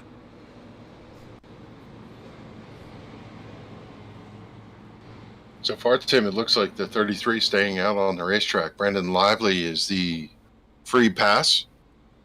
They saw him go around, and as they come off of turn number 4, the 33 stays on the racetrack. So I think his intention, Tim, is to stay out, that he saved enough fuel under the handful of cautions that we had, and I think he's going to try and race for the win. The only issue he's going to have now is this restart. Older tires, make sure you don't spin the tires, make sure you don't miss a shift, because you're going to have the Alexander teammates around you. If you look back behind, you saw those Rev Racing stickers on the back of those race cars, and the back TV panel. You see the 75 there, the 30, the 15 of McClellan and Barkhouse there as well, and Rhino sitting in position number 5. So Brett Suggs has to make sure he has the restart of his life on 141 lap. Old tires be 142 probably when we go back to green, and maintain second. If you maintain second, you win the championship. If you fall back in behind and Mike Alexander wins this race, Mike's also going to win the championship. Yeah, and you certainly have to believe that Keith McClellan or Matthew Barkhouse are hungry. Barkhouse has a couple top 5s this season, but no wins to account for it. He would love to win this season finale in the 15. He's worked hard to get himself up into this position, and this caution is going to put him right in contact with the leaders and have an opportunity to score the end-of-season win. Yeah, it's going to be close here, coming down to the end of this one. Less than 10 laps to go, and we go back to green. Mike Rhino in position number 5, as we talked about. Travis Roma 6. Brad Hayes has had a great run in 7th, as is Conrad Murphy. Murphy in position number 8 would match his second best finish of the season. Finished in 3rd back at Nashville. Chris Roma back there in position number 9, and Mark Williams completes your top 10 after the rough night that he's had. The 42 is in position number 10. Yeah, look back there at the 34 of Mike Rhino. Just not has had the car to be underneath him here for this restart and for the last segment of this race as the pace car stays on the track. You have to think that if Rhino had another set of tires, I think he'd be heading to pit road. That's the great thing about the tire set limit on iRacing, because he doesn't have that other set of tires. He's in the same bed that everybody else has, except for Brett Suggs. Brett Suggs hasn't come down pit road as yet. This is going to be the restart of Brett Suggs' season to try to hold on to at least position number 2. Mike Alexander in the 75 going to try to win the race and win the championship and walk off with both victories. Just a matter of what happens in behind him with McClellan and Barkhouse. If they can get behind Suggs, pace car going to duck off here. This is it. This could be the race as the pace car ducks off. We have to see if the 75 gets his whole shot. He gets a little sideways, but he is able to get out in front of the 33 as Barkhouse jumps into the 3rd position. He's underneath. They're side by side for 2nd to the back straightaway. Was just able to get to the inside of Suggs. Suggs trying to clear him. You'd have to believe that Alexander and the 15 of Barkhouse were working together on restarts. It's going to get tight back there for that 2nd place position. Barkhouse has fresher tires than Suggs. Suggs trying to hold on to the outside. Alexander leads it. And Suggs going to cut low, and he's going to possibly get underneath. Your leader here is Barkhouse, beating on his back bumper. They're side by side for 1st, and Ken Suggs do the incredible. He's going to pull side by side with Alexander. Alexander looks to his left. Incredible. He's trying to pull away, make sure they don't get a caution behind. Oh, contact, 75 around and into the guardrail. Suggs around as well, and we're going to stack the field up. Oh, boy. Unbelievable. How about that top two running just as hard as they can, and both of them in the fence, one to the inside, one to the outside, and everybody in the stands is on their feet. Unbelievable. Paul's going to cue that up on the kick-ass beef jerky replay, and we talked about feeding time. I think the animals just got fed. Oh, the animals got fed all right. You know, we talked to Craig Tully, the league administrator here for the RBR Maritime group, and he asked for the show, are you going to be able to put together the points for us? He's like, yeah, you know, it's probably going to be Brett Suggs or Mike Alexander, and you know, we had the points championships on our little whiteboard here in the production trailer. We were all set to do the interviews and line everything up, and the top two of the championship just wrecked each other. Holy smokes. So we're going to take a look at the kick-ass beef jerky instant replay. Fantastic racing here. Brett Suggs is stuck in between the two brothers here, Alexander and Barkhouse, the 15 and the 75. And you see the 15 gets a little bit of a wiggle there. The 38 gets down low. He's got the position. It looks like it's hard to tell. So far, so good. Looks like fighting over the same piece of real estate. The only thing I could say there is it looks like the 75 had a big nose hit there, so that may very well be some engine damage. 33 Brett Suggs, he looks like he backed into the fence, so may not be some as much engine damage there on the 33, but you can see there as Suggs gets rolling, a lot of damaged cars there in that that got caught up in that temp. You know what? Just looking back here at the points, this is going to be extended to a green-white checker finish, by the way, the first of, I believe, 3 attempts at a green-white checker here this evening. So Suggs is scored in 19th. Alexander will be back there somewhere, too. Keith McClellan scored in 17th the last time by the stripe. Mike Rhino needs 9 positions to tie Brett Suggs. He needs 10 because he can't win on a tiebreaker. It's 1 point per position, Kevin. So Mike Rhino would need to be 10 spots ahead of Brett Suggs. He doesn't have it right now. Mike Rhino's in 11th. Brett Suggs is sitting back in 19th or 20th. Scored his 1 lap now. Yeah, that's close. It's not enough, but it's close. He needs a little bit more. Mike Alexander is still out on the racetrack, and he's ahead of Brett Suggs. And on the lead lap, Brett Suggs is not. So this might be Mike Alexander's championship to win from about 17th place. Yeah, and you know, you have to feel for Rhino. He was clear almost through that and then got tagged in the back and got involved, and now he's back in the mess with everybody else. So what a heartbreaking finish for the 75 and the 33. Now the two of them are just going to scrap. You have to remember the 33 has the opportunity to get some fresh tires.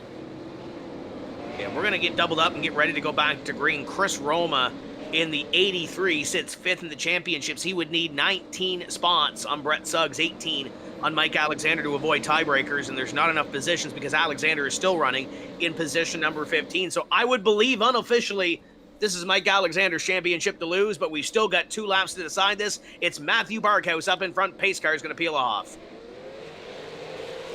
Barkhouse a little bit sideways. He's able to get the jump. He is going to lead going into turn number 1. Travis Roma peaks, try to do the cutover to the thing. He's to the inside corner, but he's not going to be able to get free. It looks like Barkhouse going to hold the lead as the yellow comes out. We are not going to complete this green-white checker. Oh, man, we'll see what transpired to bring out that yellow flag as the pace car will collect the field and trying to see what brought out the car. I see Jake Goodwin's right behind the pace car, but he was just coming off of pit road at the same time the pace car was, so I don't think it's him, but Paul will figure it out here in just a few moments' time and see what brought out the yellow. But, Kevin, it's going to come down to the end. That was exciting there between the 15 and the 38.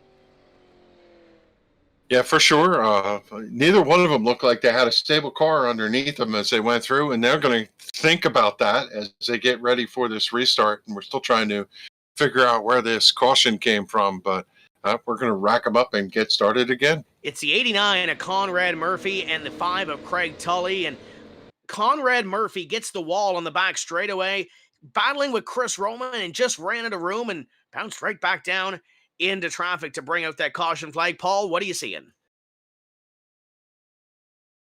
Pulling it up right now, just going through the tapes here. One thing to take a look. We're going to take a look at the number 89 car. You can see outside the number 83, and you can see Chris towing the number 5, the yellow and white machine down low. 89 hits the wall, and there you see 19 gets a little piece of it, the 5 gets a piece of it. These guys get sent down into the grass, so tough break. Those guys both grab a gear. Looks like they get rolling. One thing I do want to make mention, it looks like Brett Suggs has been on pit road for a couple of laps now. We're going to see if we can, he's still on pit road. Lost at least a lap, maybe 2 laps. I think Brett Suggs may very well be done for the evening. That's going to essentially hand that championship over to the number 75 of Mike Alexander. Yeah, Alexander currently running in position number 13. Brett Suggs scored is going to be 7 laps down this time by in 22nd position. Mike Rhino needs 9 spots to avoid a tiebreaker with Mike Alexander, and he just doesn't have that right now. Rhino's sitting in 10th. Mike Alexander sitting in 13th. So unless Mike Rhino can pick up a bunch of positions here, and keep in mind there's 9 positions he can pick up, it's going to be close. But right now it's Mike Alexander's championship to lose. And your top 3 drivers looking at this racetrack right now, it's Matthew Barkhouse, Travis Roma, and Chris Roma. And then we talk about guys that have had terrible nights. We talked about guys that were involved in accidents earlier tonight, Kevin. Got Brandon Lively in 4th and Derek Gates in 5th. Yeah, sometimes the attrition just spells it out that way, and you end up, if you can keep yourself clean, with the top 10 finish, and a couple of these guys looking for a good end of season run for them. Have to look at Barkhouse and see whether or not he's got what it takes. Roma, extremely fast on that restart, and I think he's got something to say before this is over. But we'll find out what happens here. 2nd of 3 potential attempts at a green-white checker finish. Barkhouse and Roma, your top 2, and Chris Roma sitting back there in 3rd. Kevin, he doesn't have enough, I don't think, positions to take a championship, but Chris Roma could be on the podium in this championship hunt before this is all done tonight. Yeah, all he needs to do is just make sure he keeps it clean to get to whatever checkered flag we get. He gets a little sideways on the start as the top 2 side by side into turn number 1. This race is not over. They are wheel to wheel to the backstretch. Travis has to pinch him down. Barkhouse sideways, little contact. Roma going to take the advantage down into 3 and 4. And Travis Roma going to work through 3 and 4. They're spinning in behind. Are we going to get caution? Yeah, sure we are. Yellow flag will fly, and Travis Roma was a lap and change away from his first win of the season. And it all is not going to happen, at least right now, as the 42 is involved in this one. Yeah, the 42 and the 24. A couple other cars involved in that one. Paul, what do you got? I got an instant replay brought to you by Kick-Ass Beef Jerky. Going to focus in on the number 42 car. You can see Mike Rhino on the 34. Actually, it looks like it happens before all that. You can see the 70 is out of shape way before we pull in. That's going to be Brandon Lively. So we'll back this up just a little bit. And you can see the 83 of one of the Roma machines. 70 comes down, he comes pretty hard down low there. And just pretty much doors every car in line there. Gives a big shot to the 42. 51 gets a big shot out of that as well. So that's definitely a tough break. There you see the 89, the 24, they're involved. They had some issues earlier on. But I believe this is going to bring us to the 3rd green-white checker of the night. Man, the next flag is going to call this race, going to call this championship. How about Travis Roma up there in 1st place, able to get around Matthew Barkhouse, Tim? And now it's going to be, we saw the 38 of Travis Roma get that advantage off of the corner and be able to pinch Matthew Barkhouse down. Barkhouse came up off the corner and made contact with the door of the 38 car, but now it's going to be Matthew Barkhouse to the outside of Travis Roma. Something happens to the top 2, Kevin. This is the final attempt at a green-white checker finish. Dave Cassidy may be able to steal a win here. Tanton Woolridge in the top 5 now as well. Riley Duncan back up there. The last couple of laps, the last couple of moments of this race have been wild, but this is the final time we will run a green-white checker finish, and apparently Jake Goodwin has been disqualified. He has been removed from the server. Apparently he is done for the season. Yeah, Barkhouse to the outside. This switches the order. He was on the inside when he got tapped earlier. Just sent the car a little bit sideways as we see the lucky dog going around the outside. I want to see what Dave Cassidy has for this. If he wins, I think they'll tear the grandstands down. Yeah, they might very well. Travis Roma's had a great run. Dave Cassidy's had a great run. You look at these guys up in the top 5, though. There's only one that we're used to calling to victory lane here on Verdane TV, and that's Matthew Barkhouse sitting in position number 2. you look back to the other guys. Mark Williams had a rough run. He still scored up here in position number 7. Mike Alexander, Mike Rhino, 8th and 9th respectively. So there's a lot that can change here. But right now, this is Mike Alexander's championship to lose. But we'll see what happens here in this final green-white checker attempt. We're not going to see a caution. If we see a caution flag on this next lap, Kevin, it's over. If we do get to the white flag, it's going to be a free-for-all from there. We'll see what happens. Yeah, so they're ready to go. I mean, this is it. We're going to see what happens, and I am absolutely fascinated to see who's going to get this win. My bet is there'll be elbows up, shoulder to shoulder going into turn number 1. It's a great jump by your leader. Barkhouse is going to have to settle in. I think that could have decided it right there. The 19 sideways. Is he going to catch it? Yep, he gets it. And now the 15 of Matthew Barkos. Does he punt the 38 of Travis Roma out of the way? Does he get close enough to get the 38 car out of the way? They'll come to the white flag. Final lap. Travis Roma runs down into turn number 1, hugs that white line. He's going to be able to come off of turn 2 with a hard charging Barkhouse behind him. Can Barkhouse get to the bumper and do something with it? He's right there, but Roma's going to be able to clear him out and through the center, and Roma's going to come off and take the win.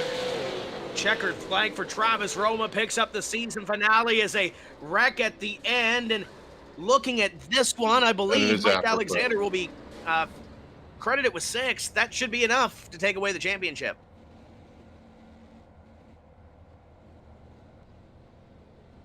I got to catch my breath here, Tim. That was just a crazy finish, and I thought Barkhouse maybe he was going to get to that back bumper in turn 3 and 4, but he's going to have to settle in second. Travis Roma, your winner. Barkhouse in second. David Cassidy, strong run to finish third. Tanton Woolridge fourth. Mike Rhino in the 5th position. Good recovery for Rhino to come back to 5th. Yeah, 6th through 10th, Alexander, Pache, Williams, Craswell, and down. And we're getting the report that Travis Roma out of fuel. So ran out of fuel coming across the line to take away that victory.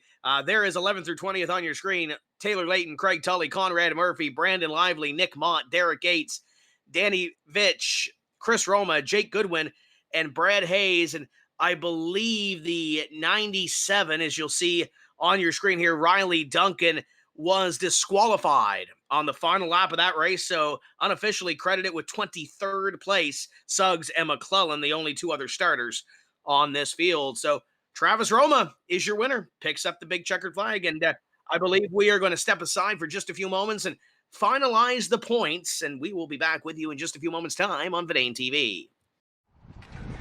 Hey, I'm CTWE Wrestler The Mac. And I'm Showtime Stevie Stamos. Have you ever dreamed of owning your own race car and taking it out for a test drive? Well, thanks to our friends that Rent a Race Car, you can! Visit www.rentaracecarne.com for all the details on how you can take one of these babies out to Stafford Motor Speedway. We'll see you at the races. Touchdown!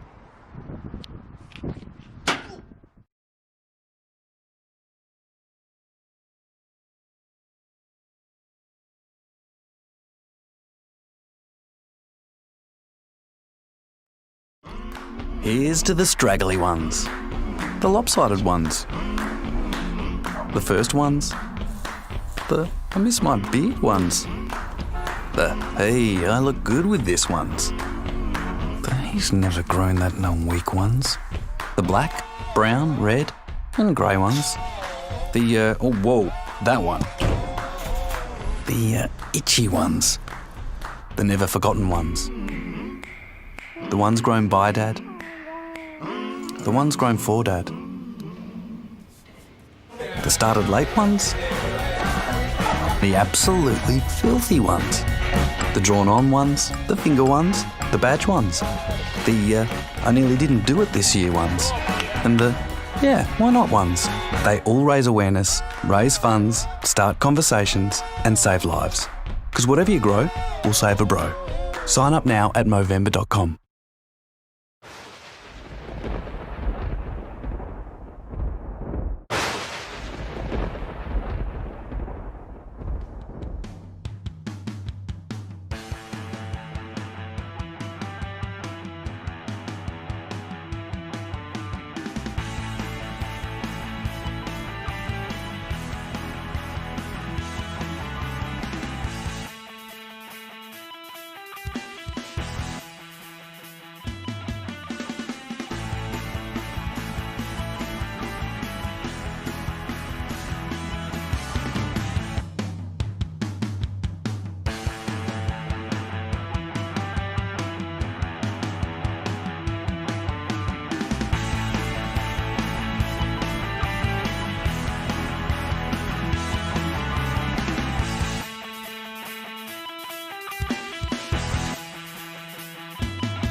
you seen my kick-ass subscription box anywhere?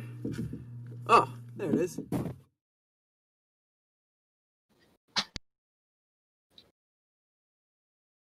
Welcome back to the DVS Electric 1-50 RBR Championship finale, and it's only fitting that the RBR car sits in victory lane. Kevin England, it ran on fumes to the end. Travis Roma from West Chesapeake is your winner.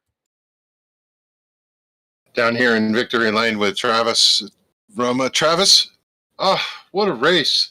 You had a little bit of everything, and congratulations on that win. That was a hard-fought battle. Thanks a lot. It was a lot of luck, obviously, as you guys seen.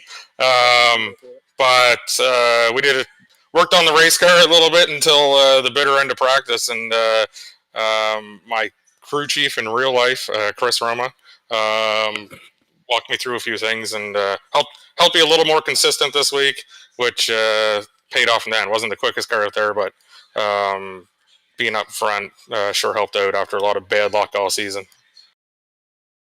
Turn of events occurred on that previous restart where you were able to duck underneath Barkhouse and get the lead. Take us through that moment when you were able to get through and make that pass.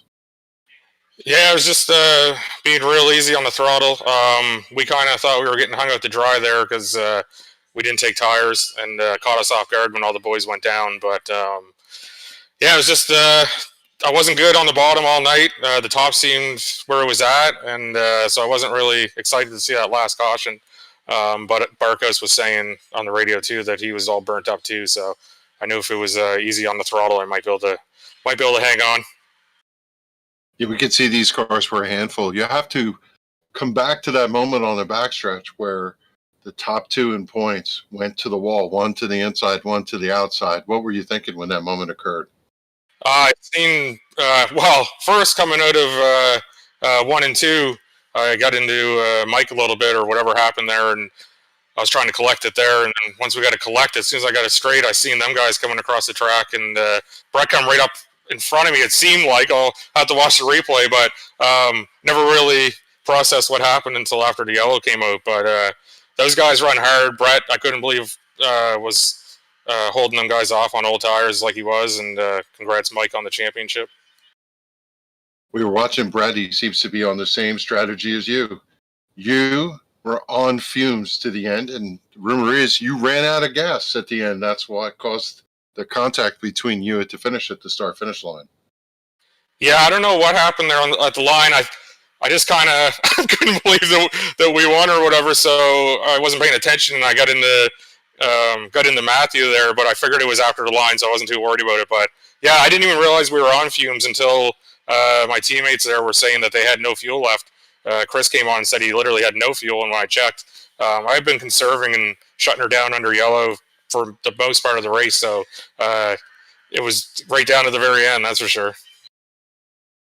Well, congratulations, Travis. 6 race season, and you saved the best for last, coming away from a victory here at North Wilkesboro. We'll give you a moment. Anybody you want to just to give a quick shout out to, say hello. Yeah, sure. No, it was great. I know it's our name on the series, but Craig Tully is the man behind all this, and he did a hell of a job doing it. It really came together good, and looking forward to the next one.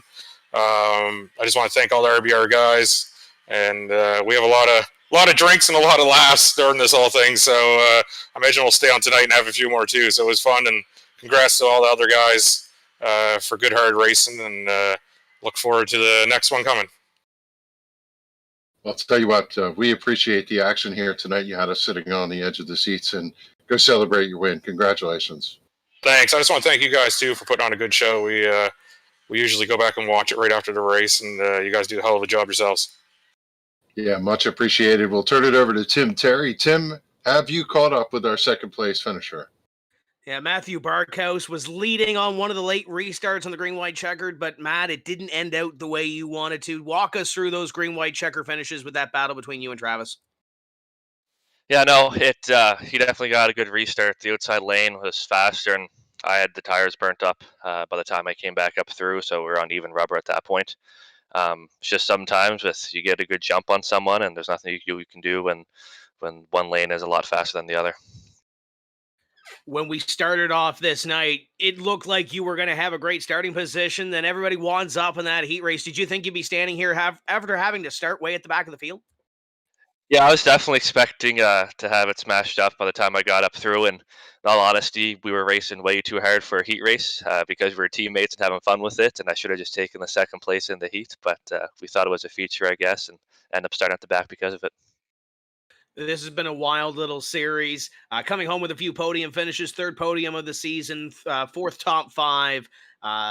Walk us through the end of the season, because I know there was a couple of finishes that you didn't want to have on the record, but overall, are you happy with the season the way it went? Yeah, sure. It was definitely fun taking those pole challenges at the beginning there, and we quickly learned that you can't come right to the pack as easy as we thought it was going to be. A lot of these guys, I've seen racing around here for a while now, and they're definitely picking up a lot more speed, and it's kind of an eye opener for sure. It's great to see everyone on the Maritimes here getting faster. It's going to make the racing here in the future come with your racing and stuff a lot more competitive. You got a lot of sponsors on the side of this race car, and I know you got a lot of teammates that help you out. Who makes it happen for this team? Yeah, so all the same guys are Rev there. Mike won the points there tonight, and Mike Rhino, Keith, Ronnie's going to get back into it here soon, I believe, as well. And then, of course, Xander Sign Group and our Kinsman, Celtic Air Services, all the same guys you see on our race cars. Now there's Matthew Barkhouse coming home with position number 2. Great run tonight for that number 15 car. Just one position short at the end, Kevin. And speaking about a guy that had a hell of a run tonight, coming up from position number 18, how about Dave Cassidy coming home in third? Yeah, I'm able to walk over here. I'm going to step over the pit wall and come over. Hey, David, let's get a minute with you here. A part-time driver in the series. You've, I think, ran one race. Nashville didn't have the result you want, and here you are at the season-ending race with a podium finish. Good run tonight.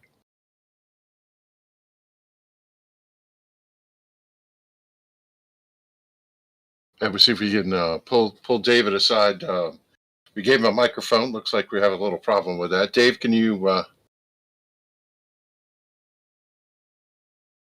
Yeah, it looks like we may not get a chance. We'll take one more time to see if we can get Dave's microphone straightened out.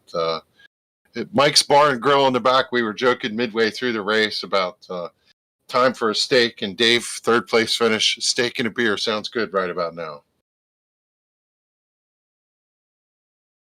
Yeah, well, unfortunately, Tim, it looks like we're not going to be able to get a chance to talk to Dave. We'll see if we can get that microphone straightened out, and we'll come back to him. I've never known Dave Cassidy to be tongue-tied, so hopefully we can get that figured out. But let's slide over here and talk to your unofficial champion of this series, Mike Alexander. Mike, I have to ask about the battle between you and Brett Suggs, because ultimately it turned this race on its head. Walk us through what you saw through the windshield of that one. It was a good race up until that point. She went downhill in a hurry after that, but I don't know. It's just a proper hard race, and I was pitching him, and he was trying to run me up, and we got together, and that's just a product racing for the championship and racing for the win. And it sucks that it went down that way, but I'll most certainly take it. You usually calm, cool, and collected coming through the field, but midway through the race, we have that caution. Come down and get tires. You have Keith McClellan following you through as your teammate. Were there any nerves coming through that pack trying to get back up to the front? It wasn't too bad. The tires at first, they were, so much better than the rest of them guys on that old stuff. And then they tapered off and leveled out once the run went on. But at first, for that first, 20, 25 laps or so, it was just like a rocket. And, it was there wasn't much nerves. It was pretty easy just to, keep rolling. You've won a lot of races and a lot of championships and a lot of big accolades here on iRacing, but to compete with Chris and Travis and Craig and the series that they put together with all the local guys, what does it mean to win this championship? Yeah, it's awesome. I mean, we always race with these guys, and this series and in your series, and it's a great group of guys, and I love racing here, and it means the world to wrap it up. Who do you got in this race car? Who makes it happen for this team? And who's going to celebrate tonight with you with the championship? Well, first of all, I want to thank the boys over at Rev Race and all them guys, Keith, Mike, Ronnie, Matt, Joey. Also, actually, I want to give a quick shout out to Travis for winning. He did a job, and just give a quick shout out to him.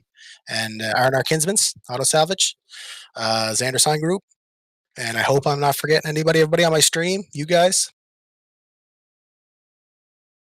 Congratulations on the run tonight. We'll see you next week. Thanks, Tim. There you go. There's Mike Alexander, your champion of this series. I believe Paul Strickland is down there in the production hauler with Craig Tully. Yes, sir. Down here in the production hauler, man, we're hooking up with Craig Tully, the number 5 machine here. He's the league administrator here with the RBR Maritime Group. And, well, first thing is here, Craig. You got to talk about the race. You ended up finishing 12th here. Walk us through your race. Oh, don't embarrass me like that. No, it's a tough field. I mean, Tim knows all about it. You get a top 10 with these guys, it's a pretty good race. They're all fast. I got kind of taken out. I was up to 5th, and I got taken out with one of those last green flag checkers. But, oh well, doesn't matter. It was really fun. Had a great time. It seemed like I got a lot of great feedback from it, so it's good to go. Yeah, a lot of good feedback from all the drivers we've interviewed here throughout the night and throughout the season, really. You know, you're one of the first guys that all these podium drivers in these winners thank. You know, you definitely put on a really good show here with the RBR Maritime Group. Short little 6-race season here. Pretty damn good racing all throughout the season. I do have to say so myself. Man, who gets it done for the, well, first, who gets it done for the 5-car and who gets it done for the RBR Maritime Group? I got Eric Kaiser's Auto Clinic on the car and Sammy Kaiser Auto Clinic as well. And then I just have the RBR guys. I really like to thank the sponsors of the series: Apex Tire, our Kaisers again, VEINOTTE'S Truck and Auto, Apple Auto Glass, DVS Electric, Xander Signs. That makes it pretty easy to pay these guys out once you get sponsors for each race, and it was really appreciate it. It was first crack at this with the actual sponsors. Season 1 was a little bit lower key, but everything went off without a hitch, and we're really happy. And now we're gonna sit back and race Tim's races and not have to do any of this headache stuff. Absolutely, and that's exactly where my head's at. We're actually taking a look right now, Craig, at the top 10 points. Mike Alexander coming away. He had his drop races. 4th place, man. 4th place being your worst finish in 6 races, pretty fantastic. You can see Mike Rhino moves up to 2nd. Brett Suggs 3rd. Matthew Barkhouse finishes 4th in the point standing. Chris Roma 5th. And McClellan, Woodridge, Murphy, Roma, and Williams, the top 10 in points. Pretty cool little deal. Pretty cool little setup. Was there any rhyme or reason for the one drop race in 6 races, or how did you come up with how we did the points here for the 2nd season? I just know everybody's schedule gets busy. I myself, I get a little busy, so I knew, if you're in there in the points and something comes up that you can't make the race, you'll be pretty bummed out. So the one drop race really helps that. Especially also if you do make them all and you get in a really bad wreck or something, it's a bummer. It helps that out for sure. I'd like to do a little bit longer series maybe with a throwaway race, but I think it worked out pretty good. Absolutely entertaining to say the very least here in the past 6 Tuesday nights here on Vidane TV. And I myself, as essentially an administrator of the, Vidane TV and the Vidane TV, well, check that, it's the Sim 500 Vidane Racing Super Speedway Series. It's actually going to be kicking off this Saturday here on Vidane TV. Going to be hooking up with Joey Gattina. We're going to have a lot of big time action there, but we want to extend essentially some provisional starts here, some paid entries for the top 3 in the point standings for the RBR Maritime Group. If they are willing to run it, we'll take care of the entry fee for Mike Alexander, Mike Rhino, and Brett Suggs. We'll extend that invitation here because, man, those guys are in the top 3 here in the past 6 races, the past 6 weeks here. So I would definitely love to see them race late Saturday nights if they're available. Yeah, that's awesome. You can welcome to post on our Facebook group, and I'm sure some of those guys will bite on that for sure. There's a lot of us that are short track guys, so you might not get too many of us, but you might get those top 3 guys for sure. I'd just like to say thanks to you guys. You guys do a great job. I mean, it's like watching, professional racing on TV, short track racing. You guys do an awesome job. I really appreciate it. And I forgot to mention Royal Volts as well. They came on to sponsor that Lap 65 leader. and the good tunes as well. So check them out on Spotify, iTunes, all that good stuff. Appreciate it, guys. Absolutely. That's Craig Tull, the number 5 car, the league administrator here for RBR Maritime Group. Great little 6 series, 6-pack challenge here for the RBR Maritime. Mike Alexander, the champion. Tim, Kevin, fantastic race here tonight as these guys put on a fantastic show here the past 6 Tuesday nights here on Verdane TV. Let's go through some final thoughts, Tim. Excited to see Travis Roma take away the victory in this one. Very hard-earned victory with him and Matthew Barkhouse at the end. Unpredictability when it comes to short tracks, and we saw it there in the championship. Congratulations to everybody who competed. Mike Alexander on the championship, Travis on the win, and Craig and all the crew for putting it on. Owen Marr and Brent Roy next to us in the race control booth, making sure everything ran smoothly tonight. Overall, great show. Can't wait to see these guys over the winter doing some racing between here and the Tim's Corner races, and it's going to be fun. You're going to be able to see it all here on Verdane TV. Kevin, what are your final thoughts on tonight? Yeah, just always fun to come into a season finale with a lot of storylines and then watch them play out to the end. Exciting race, a lot of contact here and there, but it changed the dynamic of everything. And as I look at the body of work overall over these 6 races, a lot of fun watching the different contests. Looking at picking out a story. 7th in points, Tanton Woolridge. 17th, 12th, 14th, 8th, 14th. He comes away with a 4th tonight. And we don't talk about them that much, but these guys that support the series, look, you could give kudos to Alexander, Rhino, Suggs, but all the other ones that are showing up every Tuesday night, just hats off to them. They make what RBR is all about. And Paul, we move on now. We've got some racing with the NEPS guys coming up. We obviously have the season opener for the Sim 500 Verdane Super Speedway Series as well. And then we got some racing coming up next week. If you like short track racing, the super late models, Tim's Corner Motorsports Special Events 300, some qualifying nights throughout, last chance racing, and then a big 300 lap race to come up as well. But we got some big races coming up here. Yes, sir. Hashtag Verdane TV is going to be your friend if you're a fan of short track racing, or if you're a fan of super speedway racing. We got a big mix here in the next month or so, November and December. Gets close to the end of the year, holidays, lots of that kicking around, but doesn't slow us down one bit. 2 nights from now, we got the Ted Christopher Mike Stefanik Memorial. That's going to be at Loudon, New Hampshire Motor Speedway. The NEPS guys, the New England, Pennsylvania iRacing Group. That's going to be a really good show. Can't wait for that. And then Saturday night, this Saturday, I've been looking forward to this race for so long. Sim 500, Verdane Racing, 15 plus years in either direction. We've never crossed paths until this Saturday night. Kicking off for the Rent-A Race Car 150, and we're running a championship series here, the Super Speedway Series. We're running a bunch of different cars, cycling through all the different race cars throughout the iRacing service and the Super Speedway Series. It's a fixed setup deal, and $20 will get you in for the entire season. Top 3 payout every single week. The champion, man, oh man, the champion gets a custom championship belt, a wrestling-style championship belt from Pro-Am Belts, and I got a picture of it about 3 hours ago in my email from Pro-Am Belts. Said, hey man, your belt's done. Check this out. So be sure to take a look at the Verdane TV Facebook page. We're going to be posting that tomorrow. That should be in hand by this weekend. So excited for that. And on top of the championship belt, the champion of that series gets a free rental and a street stock from Rent a Race Car at Stafford Motor Speedway. Doing a champion versus champion night at Stafford Motor Speedway. As this past season here at Verdane Racing, Jared Bolliard, he won the championship belt and the free rental from Rent a Race Car, but unfortunately due to COVID, wasn't able to make it down here to Connecticut this year. So we're going to do a little Verdane Racing night. We're going to hang out. We're going to have some ice-cold wobbly pops, as they call it, there north of the wall, and it's going to be a good time. So really looking forward to that. You made mention, Tim's Corner Motorsports, the Super Late Model 300. The big show is going to be Friday night, November 20th, 8 o'clock. We got to fire the secretary because we forgot to update those times.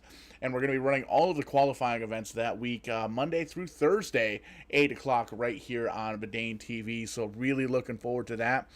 And you can see November 21st, that's going to be the second race of the Sim 500 Verdane Super Speedway Series. But before that, going to be running essentially a rebroadcast of that Thursday night's NEPS race, the Casa Grande Builders 75. And we're going to be running that right before the Sim 500 Verdane Super Speedway race. So doubleheader on Saturday night. Really looking forward to that. And then we've got the Bear Memorial on the 23rd. And well, Tim, we got some weekly series racing here that's labeled as TCM, Tim's Corner Motorsports, starting on December 2nd there at 7:30 p.m. Eastern Time. We going to get any kind of information on that? Something, maybe a track, a car, any kind of information on that yet, Tim? Well, you know that if it's the Tim's Corner series, it's likely going to be a super late model. We'll leave the track to be, but when you look back at what you look at what Dylan Kopech has done with the East Coast Winter League last year, where they ran one racetrack, open setups, realistic weather, don't have a whole lot of time to practice. You can build yourself a base setup, but you can tweak it due to the weather. We're going to do that, and we're going to do a racetrack. I'm not going to let the cat out of the bag. I think some of those guys know already what we're going to do, but we're going to leave a racetrack that some people love and some people love to hate, but it gave us some great racing last year at the end of the Tim's Corner Special Event Series. So we'll leave it at that. We'll leave we'll let you know what the track is starting on November 16th with the first qualifying night for the Super Late Model 300. But the series is based off of the East Coast Winter League, what Dylan Kopech did. So if you want to get involved in that, all the information will be released beginning next week. And speaking of Dylan Kopech's East Coast Winter League, those cats are still looking. They just kicked off a new series this past Sunday night here on Verdane TV. Pretty cool little deal that those guys are working on. They're working, essentially, they're doing doubleheaders every Sunday night. Same track, same sponsor. They're running the Light Series, which is a fixed setup series at 6:30 p.m. Eastern.